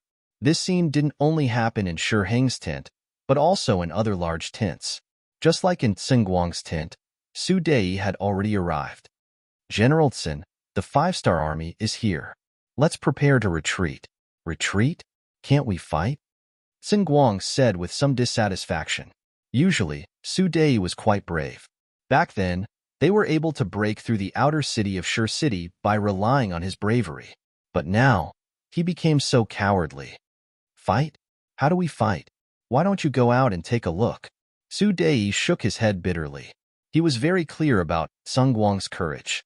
However, if he could still say these words after seeing the lineup of the five-star army, then he really had to admire him. Tsingguang, who was a little suspicious, really walked out of the tent. When he saw the endless cavalry of the five-star army not far away, he almost rolled down from the platform. He was already sweating profusely. He looked at Su Dei and said anxiously, "Retreat, retreat. Everyone retreat." "Roger." This was the answer Su Dei wanted. He didn't have the slightest intention to remind Tsingguang that Shi Hong hadn't given the order to retreat. What he wanted was to create chaos without fighting. This would be more beneficial for the expansion of the Bugnam of Gojoseon army. Tsingguang ran away without any backbone. At this moment, Shi Hong was still arranging the defense at the front line. The 70,000 Liaodong cavalry were already eager to fight. Fang Dingshan rode on a tall horse with excitement in his eyes. He had long heard about how powerful the cavalry of the five-star army was. Today, he could finally see who was better. This had always been his dream. He wanted to defeat the five-star army in front of so many people and tell the world that the Liaodong cavalry was the strongest. Rong Xiao also came and stood beside Shi Hong. At this moment, his eyes were filled with determination. This was his first time fighting a war. He had never experienced such a cruel scene before. He thought that fighting a war was just as exciting as storytelling. He didn't know the dangers and bloodshed in it. Rong Xiao's confidence came from the 100,000 soldiers behind him. In his heart, he was secretly happy that he could perform well in front of Admiral Shi Hong. In his opinion, his side had a few 100,000 cavalry and infantry. It was enough to fight against the reinforcements of the five-star army. Perhaps it would be a great achievement, a great contribution. Compared to Rong Xiao's calmness, Shi Hong, who was riding on the horse, had a worried look on his face. He had a feeling that since the reinforcements of the five-star army appeared so openly, they must have come prepared. Then what was their backup plan? Was it just a cavalry charge? Facing the Biming army that was making all kinds of preparations, there would be no victory in this kind of charging formation. Was the five-star army crazy? Why did they choose to fight like this? Just as Shi Hong was thinking about the reason for all of this, where was the five-star army's backup plan, and how to fight this battle, a messenger appeared with a panicked expression. "Marquis, bad news, bad news."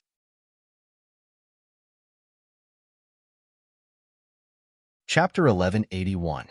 What's the matter? Why are you so panicky? How can you be so calm?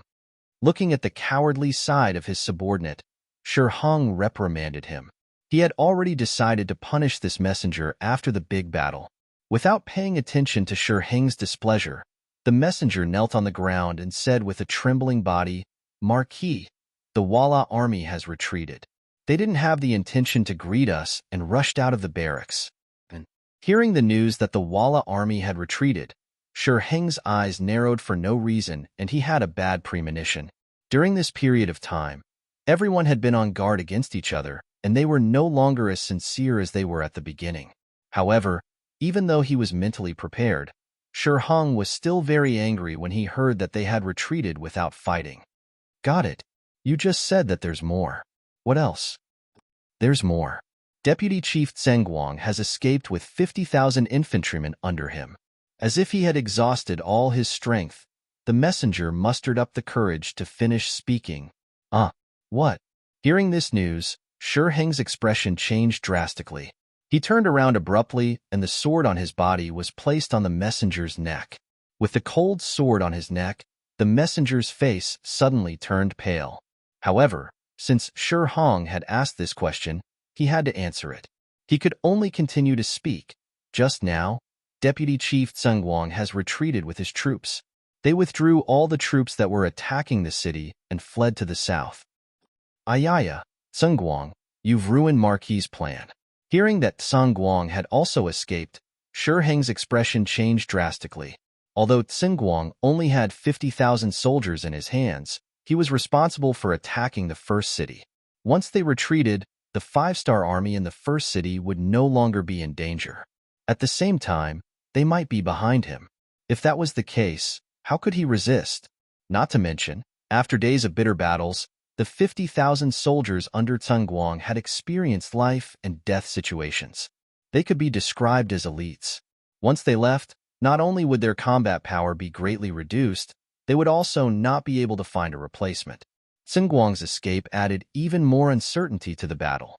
In a fit of anger, he swung his saber and the messenger's head flew into the air. Shi Heng, who had killed someone, had red eyes and even his arms were trembling. It was obvious that he was angry in his heart. Report. Marquis, the 4 gates of the first city have been opened. They've rushed out of the inner city and are heading toward our camp in the outer city. Another messenger rushed over on horseback. Before he arrived, his shout had already resounded in the air. If Zhengguang was still around, they would have been able to more or less delay the 5-star army in the city from leaving the city since they had already taken down the outer city. But now, it was too late. Shi Heng's body shook slightly on the horse. Before the battle had even begun, the result had already been decided. Now that he was facing internal and external troubles, he knew that he had already lost. Shi Heng forced himself to stay alert. He looked at Rong Xiao, who was not far away, and said to the bodyguard beside him, "Ask General Rong to come over. Also, you go and inform General Fong to retreat immediately." Rong Xiao was still riding on his horse, feeling the tense atmosphere before the battle. For him, who was on the battlefield for the first time, this feeling was very exciting. It caused his adrenaline to rise uncontrollably. His face also turned a lot redder because of this. "General Rong, Mark wants to see you." The bodyguard walked over and conveyed Shi Heng's military order. Okay. Thank you for your trouble." Rong Xiao was very excited when he heard that Shi Heng wanted to see him. He, who had focused all his attention on the battlefield, did not know what had happened behind the scenes. If he knew, he would not be happy but scared to death. He came in front of Shi Heng with an excited face. He tried his best to appear calm in order to leave the best side of Shi Heng. "Not bad. It's General Rong's first time on the battlefield, yet you're so calm. You truly have the demeanor of a great general." Shi Heng, who was trying his best to raise his spirits, praised Rong Xiao. This time, whether they could successfully escape or not depended on this person. "Thank you, Marquis, for your praise. This is all because of your leadership." Rong Xiao did not dare to take the credit. "Very good. You are not anxious or impatient. Not bad. Since that is the case, I will leave the first battle to you. Can you complete it?" There was no time, and Shi Heng did not want to prepare any more groundwork. He went straight to the point.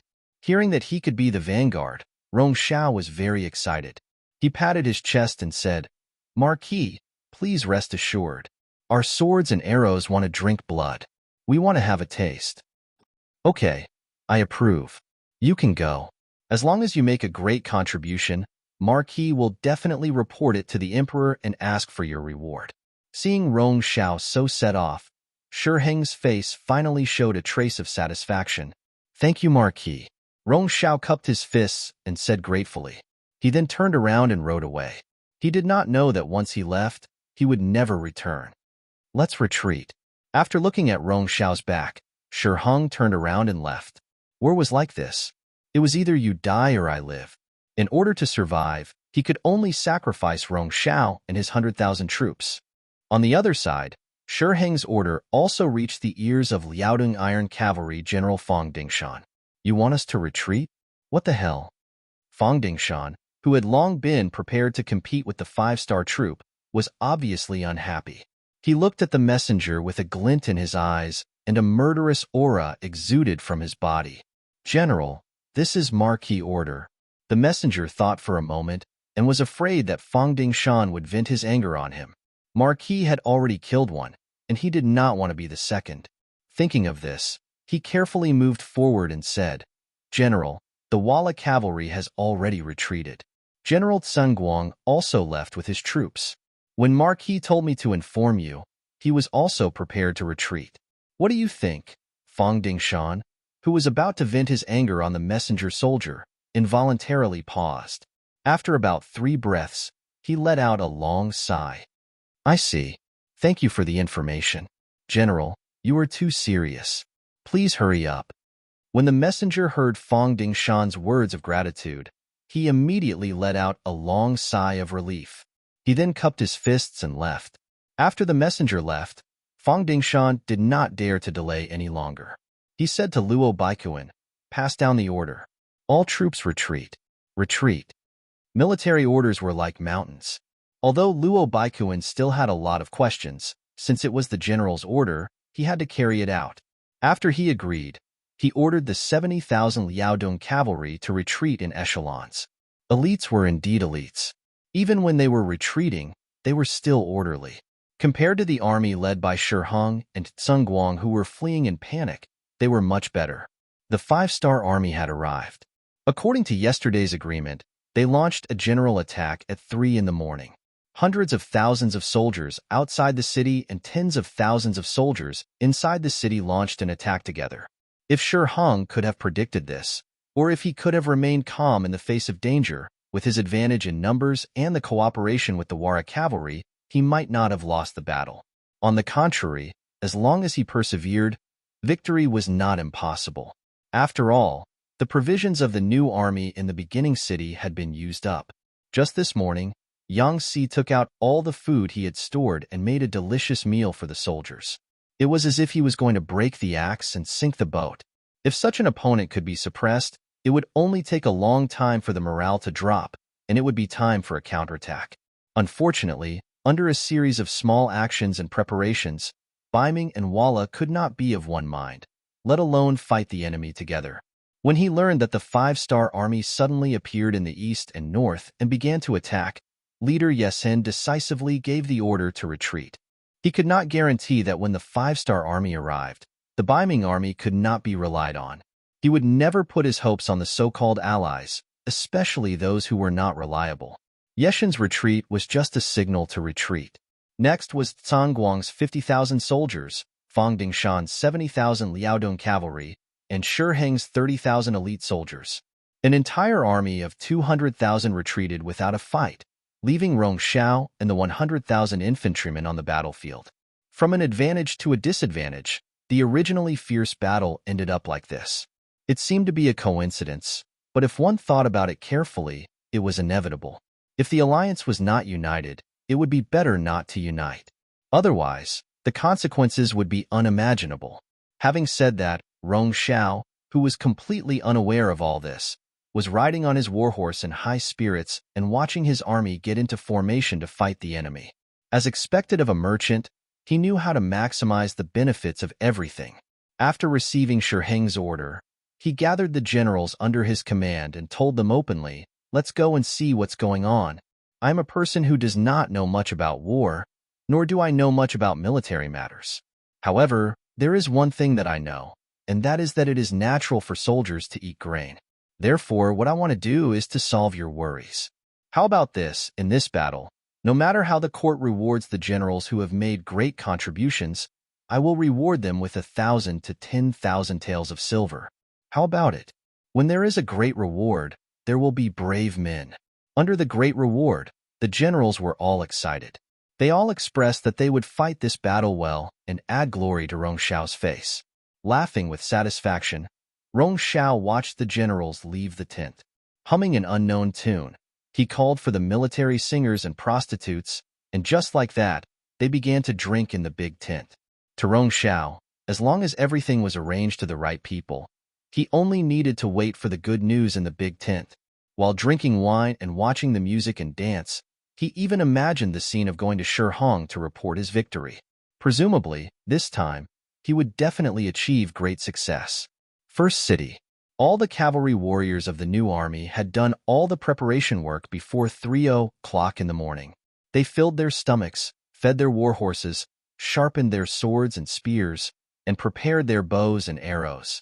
As soon as the time was up, they would set off together and rush out of the city. They wanted to vent all the grievances that they had suffered during these days at this moment.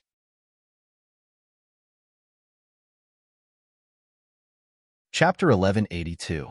As the commander of the army, Tiger's man wore an eye-catching purple cloak. It was the unique symbol of a first-rank officer. At this moment, he was also riding on a horse with a scimitar in his hand. He had given the order for the entire army to charge. According to the plan, the 5-star army outside the city would attack half an hour before the hour of the 5-star army. After all, the distance between the two sides was quite far, and it would take some time for them to rush over. The 5-star army inside the city would only need to wait for the hour of the 5-star army to pass before launching their attack. Just as the hour of the 5-star army passed by and Tiger's man was prepared to charge into the city, the scouts suddenly sent a message saying that the Ming army on the outer city gate was beginning to retreat. What's going on? How is this possible? Tiger's man said with a face of disbelief. The war hadn't officially begun yet. How could the Ming army retreat? Suspecting that this was a trap, Tiger's man personally led a group of generals to the inner city gate tower. As expected, they saw the Ming soldiers fleeing in panic. Through the binoculars, they could clearly see the Ming army soldiers on the outer city gate tower quickly rushing down the city. Some people even threw the Ming dragon flag in their hands to the ground in order to save time. There were also some soldiers who were pushing each other and cursing as they went down the city gate. Some of the more violent ones even attacked, but there were no deaths. This can't be fake, right? Deng Yu, the commander of the new 1st Army's 2nd Cavalry Division, who saw all of this through the binoculars, couldn't believe it. After all, chaos before the war had even begun. This didn't make sense, so it was normal to think more about it. Fake? If this is all an act by the Ming army for us to see, then I can only say that they shot themselves in the foot. What's so scary about an army without any morale? How could they be a match for our new 1st Army?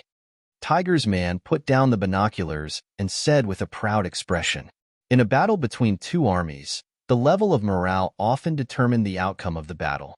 Unless it was a very elite army, otherwise, it was absolutely impossible to stage such a scene because it was very likely that the morale of the army would really be lax and out of control." That's right.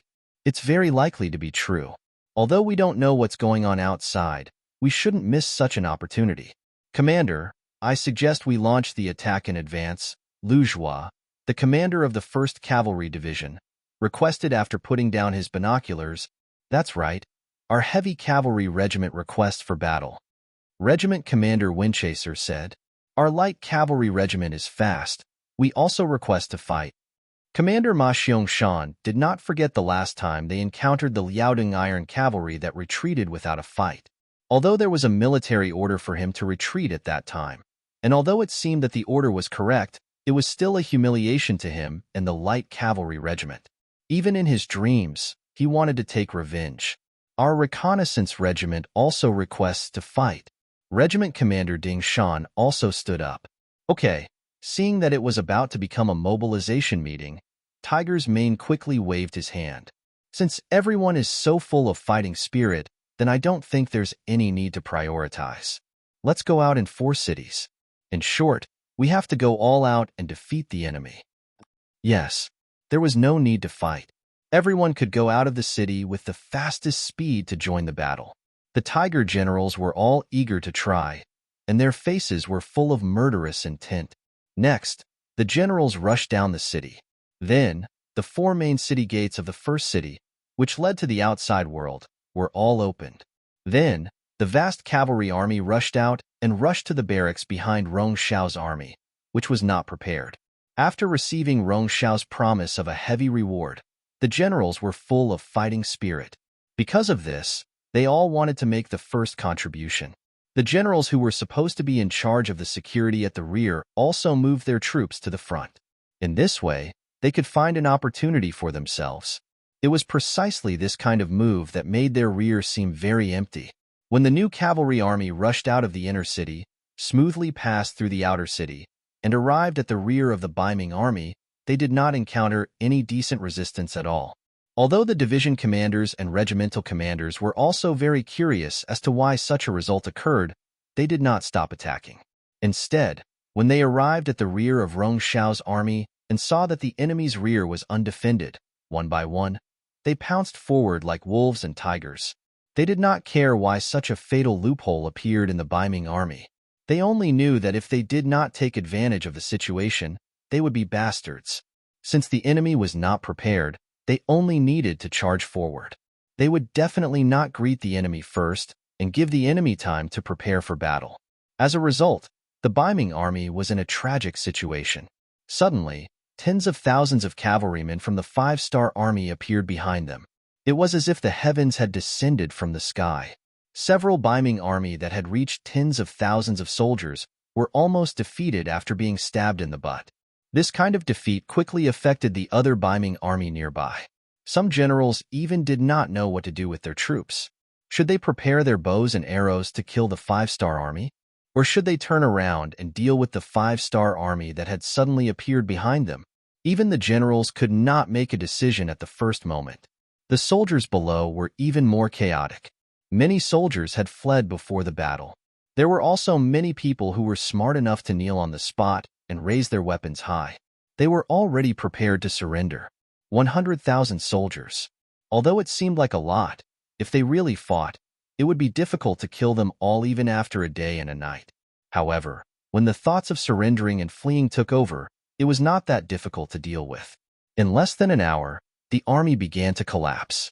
When the 5-star army arrived in front of them, it did not take much effort for them to easily obtain victory. The 1st Cavalry Division was the most outstanding cavalry. Under the leadership of Division Commander Tian Hu, they were the first batch of 5-star army cavalrymen to charge into the Ming army. The original 10,000 soldiers had now expanded to 20,000 under Yang Qindong's special permission. This was also their first battle after the expansion. Division Commander Tian Hu's request for everyone was to perform well, especially the veterans. They had to set an example for the new recruits and let them know what it meant to be invincible and invincible. When the 20,000 cavalrymen rushed over excitedly, they saw that the Ming army was basically defenseless. The scene of kneeling and surrendering was so spectacular and so ironic. Even Division Commander Tian Hu had experienced countless bitter battles, did not know how to describe what he was seeing at this moment. Division Commander, what is going on? 1st Cavalry Division Commander Taimu rode to Tian Hu's side and scratched his head with a confused expression. Not only Commander Taimu but even Tian Hu himself did not know what was going on. However, he was still a division commander and had been placed in an important position by Yang Qindong. His ability to adapt was still very strong. After a short moment of hesitation, he said, "Let's not care about that. We will continue the pursuit as planned. As for these captives, let the people behind us deal with them." The 1st Cavalry Division was the strongest cavalry division. What they should be doing was searching for the strongest opponent that matched their status, not standing here and receiving captives. After Tian Hu gave the order, the 20,000 cavalrymen leaped over the captives and continued to charge forward as if they did not see them. Even when they passed by Rong Xiao's camp, they did not have any intention of stopping. Following closely behind were the New Army and the Liaodong Cavalry Division. They only stopped for a moment before making the same decision as the 1st Cavalry Division. They let go of the Ming captives and continued to chase forward. Before they came, Yang Qindong had personally given the order that their opponents this time were the Walla Cavalry and the 70,000 Liaodong Cavalry of Ming. As long as they dealt a heavy blow to them, the 5-star army would have no opponents on the grasslands in the future. This would be a great achievement. As for the Ming captives who did not even have the will to fight, who would care about them? 3 armies passed by one after another without the slightest pause. This frightened Rong Xiao, who was in the tent. A moment ago, he was still drinking wine and watching music. However, in the next moment, someone came to report that the army was in chaos. The five-star army cavalry appeared from all directions, and several generals had already knelt down and begged the five-star army to surrender. The wine that he had just drunk was spat out from his mouth. Rong Xiao sat there in a daze, as if he had been struck by lightning. It was not strange for him to have such an expression. If it was someone else, they would not be any better. It was just 100,000 Ming dynasty soldiers. Even if infantry were weaker than cavalry, they should not have been defeated in less than an hour. Moreover, didn't they also have cavalry? Whether it was the Walla cavalry or the 70,000 elite Liaodong cavalry, what did they do? Did they also lose? There were too many things that he could not understand. At this moment, Rong Xiao did not know that Shi Hong and the cavalry had already escaped. He was still sitting there like a fool, until the sound of tremors came from the tent, and someone came to report that the five-star army cavalry was charging towards the tent. Rong Xiao was even more cowardly as he buried his head under the table. He did not even dare to raise his head. He did not have the demeanor of a commander of 100,000 soldiers. At this moment, Rong Xiao could only pray in his heart that no one would notice him. No one would discover him. Perhaps his prayers really worked. Surprisingly, those cavalry troops didn't enter his tent and just ran past him several hundred meters away.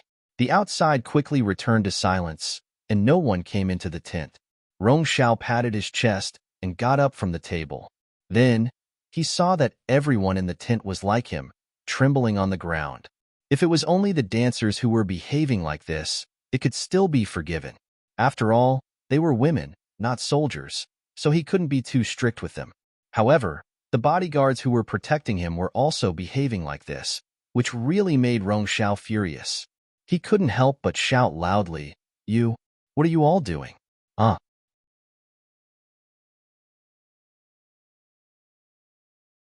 Chapter 1183. This shout scared the bodyguards who were kneeling on the ground. None of them dared to raise their heads. Rumble. Rong Xiao, who was about to stand up and teach those bodyguards a lesson, once again hid under the table. His body trembled once again. Rong Xiao was about to stand up and teach those bodyguards a lesson. However, the same thing happened again. The cavalry passed by the camp again and did not disturb them. When everything quieted down, Rong Xiao lifted his head from the desk and saw that the bodyguards were still in the same position. He was furious. Just as he was about to scold them, the cavalryman came again, forcing him to bury his head in his chest again. This repeated 3 times. It was the 1st Cavalry Division, the New Army, and the Liaodong Cavalry Reinforced Regiment that passed by. This scared Rong Xiao 3 times, but it also made him more courageous. Holding a sharp long sword in his hand, he stood up. He wanted to kill 1 or 2 of the bodyguards. He wanted to remind the others that he was the master. When there was danger, they should protect him and not just care about their own lives. Another rumbling sound rang out, but to Rong Xiao, who had already experienced it 3 times, it no longer had any effect of intimidating him. However, just when he thought that the cavalry would pass by safely, the footsteps outside the tent were getting closer and closer. Then, the curtain of the tent was opened from the outside. The commander of the 1st Cavalry Division, Lu Zhua, walked in with a group of soldiers. They had also seen some tents here and had come to search them out of curiosity. As a new army that had guarded the city for several months and been trapped for more than a year, their combat strength had dropped a level due to the lack of nutrition. Yang Chenong took this into consideration and ordered them to stay and clean up the battlefield. It was the easiest job. The 1st Cavalry Division of the new army was in charge of capturing prisoners in this area. Originally, he thought that there would be no one in the tent since several cavalry units had passed by. However, he didn't expect to see more than 30 people when he entered the tent. One of them was even holding a sword and standing in the middle of the tent with an angry look on his face. There is a tough guy here. Lu Zhua sighed when he saw the person. As his voice fell, several bodyguards behind him rushed out and surrounded the person holding the sword. It seemed that if the other party dared to make a move, they would rush up and chop him into meat paste. The person holding the sword was Rong Xiao. He wanted to teach those bodyguards a lesson and then force them to protect him and leave here. He did not expect that there would be cavalry who noticed this place and rushed in. When he saw those bodyguards surrounding him, He was scared and threw his sword on the ground. Then he knelt on the ground and shouted, "Sir, please spare me." Ah, he turned out to be a coward. This dramatic scene stunned Lu Zhuo. "Yes, I am a coward." In order to survive, Rong Xiao, who was kneeling on the ground, forced himself to raise his head. He wanted to see who the other party was and whether they could be bribed. As long as they could let him live, he was willing to pay a lot of money. When he raised his head, he recognized Lu Zhuo. He immediately shouted, "Division Commander Lu, I am Rong Xiao. You don't know me? I used to do business with the city lord's mansion in the first city." If he did not shout like this, Lu Zhuo might not recognize him. If he was captured as an ordinary prisoner, he might have a chance to escape. But now, his shout had completely exposed his identity. After Lu Zhuo heard the name Rong Xiao, he frowned and asked, "Are you the Ming merchant Rong Xiao?" Hearing Lu Zhuo call out his name and identity, Rong Xiao quickly raised his head and said, "Yes, Division Commander Lu, I am Rong Xiao. We have met before. I have even worked in the army." This time, Lu Zhuo looked carefully and recognized that the person in front of him was indeed Rong Xiao. He could not help but laugh and said, "Oh, it's really you. Come, get up quickly." As he spoke, he walked over and made a gesture of supporting him with both hands. Receiving such treatment, Rong Xiao's face was naturally filled with joy. He stood up with a smile on his face. But soon, this smile froze on his face because the next moment, a heavy punch hit his lower abdomen. With just one punch, he vomited all the food that he had just eaten. Rong Xiao's name could be said to be well known in the beginning city. Unfortunately, it was not a good reputation, but a bad reputation. It was this person who became Ming's lackey. He first persuaded Su Yuan and forced the entire new Second Army to surrender to Ming. For this matter, Commander Tiger's Mane had given a strict order that if one day they could catch Rong Xiao, they should not be polite to him. Lu Zhuo naturally remembered this in his heart. He thought that this person was still abusing his power in Shajing City. He never thought that he would meet him here. How could he be polite? Of course, he would teach him a lesson first. The miserable Rong Xiao was beaten up by Lu Zhuo on the spot. He knelt on the ground and vomited. He did not even have the strength to stand up. Lu Zhuo stopped and said to the soldiers beside him, "Come, lift him up and send him to Bugnam of Gojoseon for punishment." Without a leader, the 100,000 Ming army could not form an effective resistance. Even if some of the Ming army generals wanted to resist and make contributions, they could only resist for a few hours under the crazy attack of the 5-star army cavalry. In the end, they could not escape the fate of being surrounded and surrendered. Yang Chendong appeared at the gate of the first city with 1,000 black cavalry at noon. The first thing he saw was the captives of the Ming army and the money and supplies that they did not have time to transport when they escaped. "Young master, it's a big harvest." Beta Persei looked at all this with a grin. Yang Chendong was also in a good mood. He thought that with 70,000 Liaodong iron cavalry and 50,000 Walla elite cavalry, even if they won this battle, they would have to pay a certain price.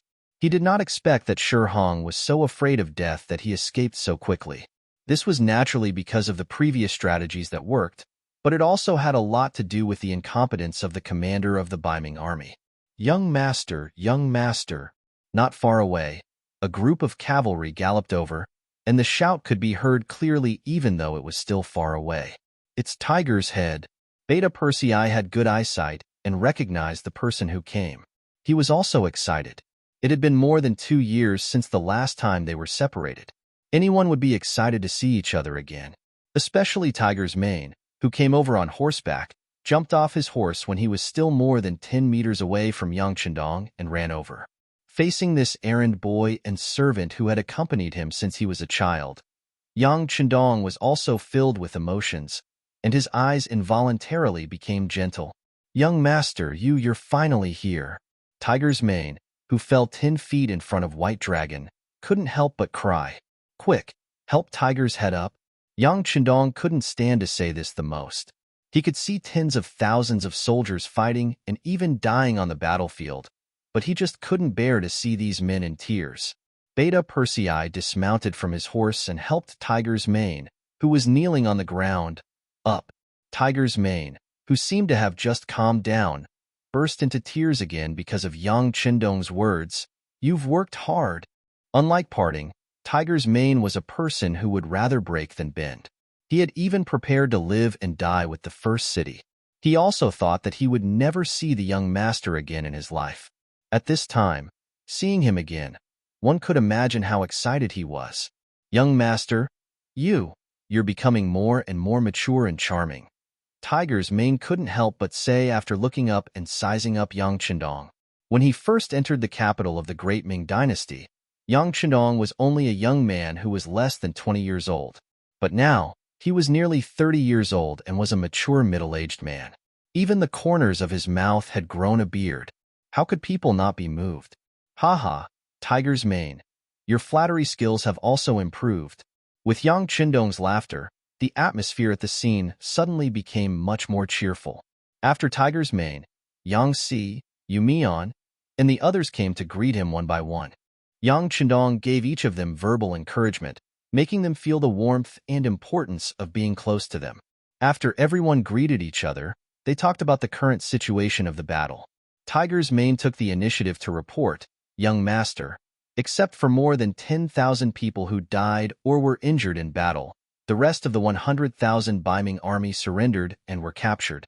Among them, the commander-in-chief, Rong Xiao, was also captured alive by us. You can do whatever you want with him. Very good. Yang Qindong nodded happily. This battle is much smoother than I thought. Everyone has put in a lot of effort and should be rewarded. Hehehe. Everyone chuckled when they heard this. However, only one person had a straight face.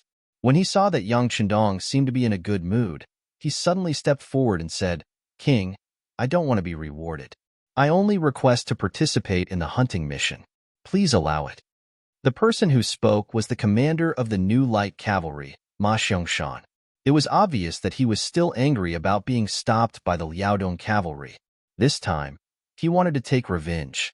When Ma Xiangshan first met Yang Qindong, they were still at Hightown. At that time, he had shown his strength and questioned Yang Qindong's horsemanship. In the end, it ended with the white dragon being subdued.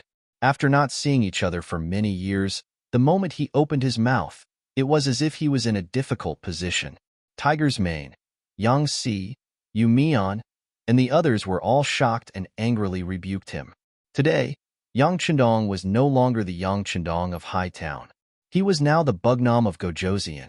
The territory he had was comparable to the Great Ming dynasty, and the number of troops he had was enough to dominate the Great Ming dynasty. How could he allow others to question the military plans he made? If Yang Qindong became angry and punished Ma Xiangshan, no one would be able to say anything.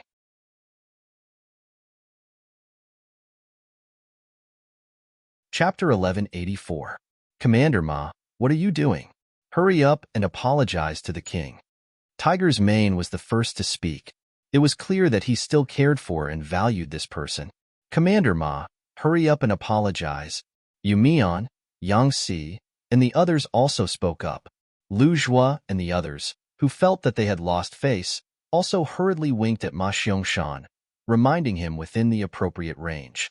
Seeing that everyone was reprimanding him and showing concern for him, Ma Xiangshan realized that he had caused trouble.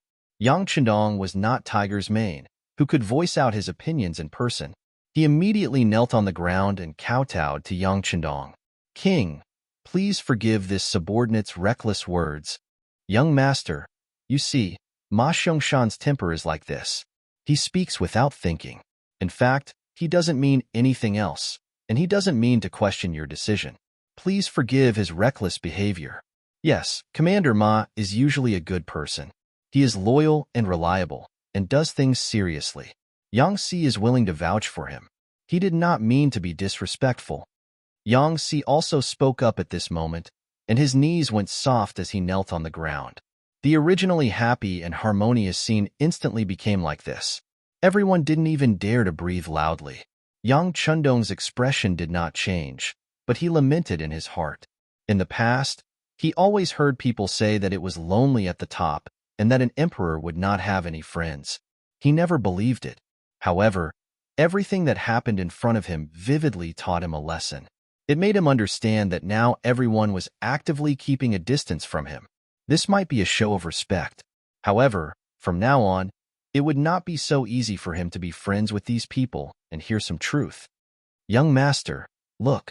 Seeing that Yang Chendong did not speak for a long time and even his brother Yang Si was kneeling on the ground to plead for Ma Xiangshan, Beta Persei finally could not hold it in anymore. He asked tentatively in a low voice with a pleading expression on his face. Pucci.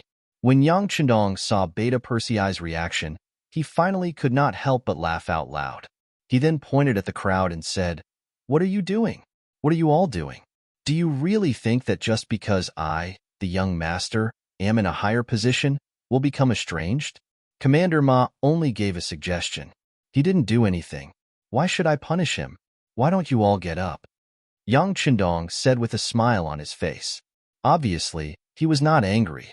Tiger's man and the others let out a sigh of relief, but at the same time, they did not deliberately remind Ma Xiangshan to thank him.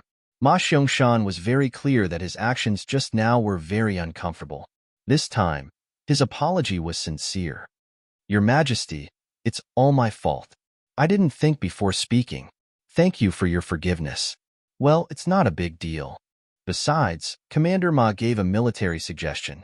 This is what a military officer should do. There's nothing wrong with it. Not to mention, it's very reasonable. We sent too few cavalry to chase after them. Since the new army is made up of cavalry, of course, they should perform better. Not only was Yang Chendong not angry, but he also took the initiative to say what everyone wanted to say. For a moment, everyone's eyes gathered on him again. According to the military action plan that Yang Chendong had previously set, considering that the new army had been fighting for so many days, once the battle started and they broke through the joint defense line of the Ming army and the Wala army, what they had to do was to capture prisoners and clean up the battlefield. Relatively speaking, this task was the easiest and safest. It was also beneficial for the new army to quickly recover their strength. But now, the Ming army's front line was broken through so easily. This was really beyond Yang Chendong's expectations. Because of this, some changes could be made to the previous military plan. Noticing that everyone was looking at him with hopeful eyes, Yang Chendong asked seriously, after being besieged for so long, and with the lack of food, "Are you sure that your strength hasn't declined and you can participate in the next tough battle?" "No problem." In just an instant, all the division-level generals of the new army spoke in unison. Ignoring everyone's answer, Yang Chendong's eyes fell on Tiger's mane. He wanted to hear his opinion. He didn't want to blindly agree because these people wanted to show off. Once there was a problem, it would be a big problem. Tiger's mane obviously understood what Yang Chendong meant. He didn't answer immediately. Instead, he lowered his head and pondered for a moment. Then, he raised his head and said, "Young master, most of them don't have any problems. Although the siege seems dangerous, as cavalry, they don't really have many opportunities to go up the city tower. In addition, Yang Si took out the stored food half a month ago. During this period of time, everyone's physical strength has been replenished. They can accept the mission of continuous battle." "Well, you said that most of them don't have any problems. That means that some of them have problems. Tell me, which divisions need to stay behind?" Yang Chendong understood the hidden meaning in Tiger's mane's words. He also needed someone to stay behind to clean up the battlefield and look after the prisoners. He couldn't let the new army rush up at once. If that happened, what would happen to the safety of the beginning city? "Yes, young master. I personally think that the 1st Cavalry Division and the 2nd Cavalry Division should stay behind. The other divisions can join the battle immediately." Tiger's mane didn't even turn his head. He could even imagine that his subordinates would definitely look at him with hopeful gazes. However, it was good to want to render meritorious service. However, if they didn't have enough strength and forcefully stood out, it wouldn't be meritorious service but courting death. When he mentioned the 1st Cavalry Division and the 2nd Cavalry Division, Lu Zhua and Deng Yu's expressions immediately became very ugly. However, they had nothing to say. Previously, when they were defending the city, the 70,000 soldiers that Yang Si had prepared couldn't hold on any longer.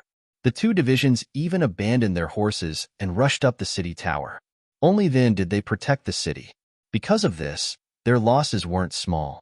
Now, It was most appropriate for them to stay behind to defend the city and look after the prisoners. After Tiger's Mane finished speaking, no one objected. Yang Chenong knew that this should be a result that everyone could accept. He immediately said, "Very good.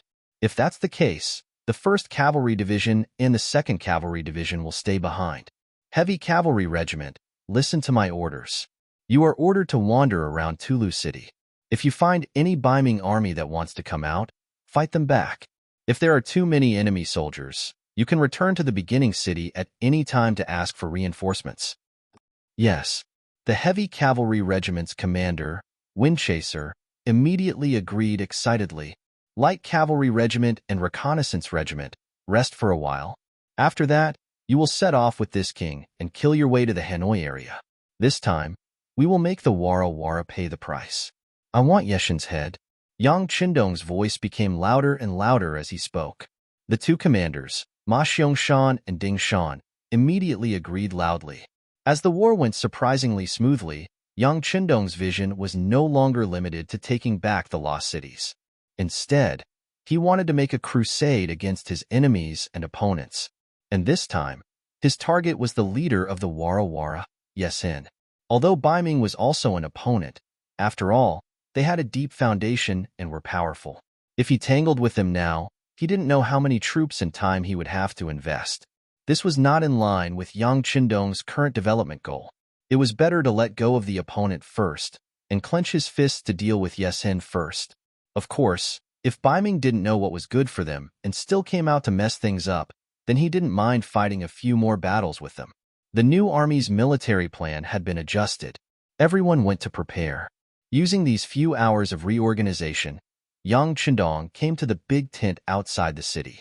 He separately received the Far Eastern Army's commander Chen Bo, Mabe Division's commander Xian Honghai, Narizong, and the Mongolian generals who had joined the 5-star army. During the process of receiving them, Yang Qindong gave full recognition and praise to everyone's performance, making every general feel a sense of importance. When everyone walked out of the tent, their faces were full of satisfaction and excitement. Especially at the end, when Yang Qindong sacrificed himself to analyze the situation for them, it made them have a clearer understanding of the next step and plan. For example, the Far Eastern Army's commander Chen Bo, Yang Qindong straightforwardly asked him to rush back to the Far Eastern province. The environment there was complicated, and they couldn't lack the deterrence of the army. Of course, this time, they didn't come in vain. After the supply line was opened, soon new supplies would be sent from the sea through the Liaodong region. This time, when Chen Bo and the others returned, they could send a large number of logistical supplies back. This would play a very positive role in speeding up the development of the Far Eastern province. 6th Young Master, I will leave you a division. Next, we will deal with Yesin of the Wara. He is not an easy person to deal with. Of course, the more the better. I also want to let my soldiers see the true style of the 5-star Army's cavalry. Chen Bo was in favor of withdrawing the army back to the Far Eastern province. Originally, this time, he came here to launch a surprise attack and rescue the heavily injured Mo Bay City and Shur City. Now that the mission was completed, of course, he had to go back. However, he still hoped to leave a division behind so that they could learn more from Yang Qindong. In the face of Chen Bo's request, Yang Qindong thought about it for a while and agreed. No matter what, he was still the commander of an army. Moreover, he stayed in that bitter cold place all year round.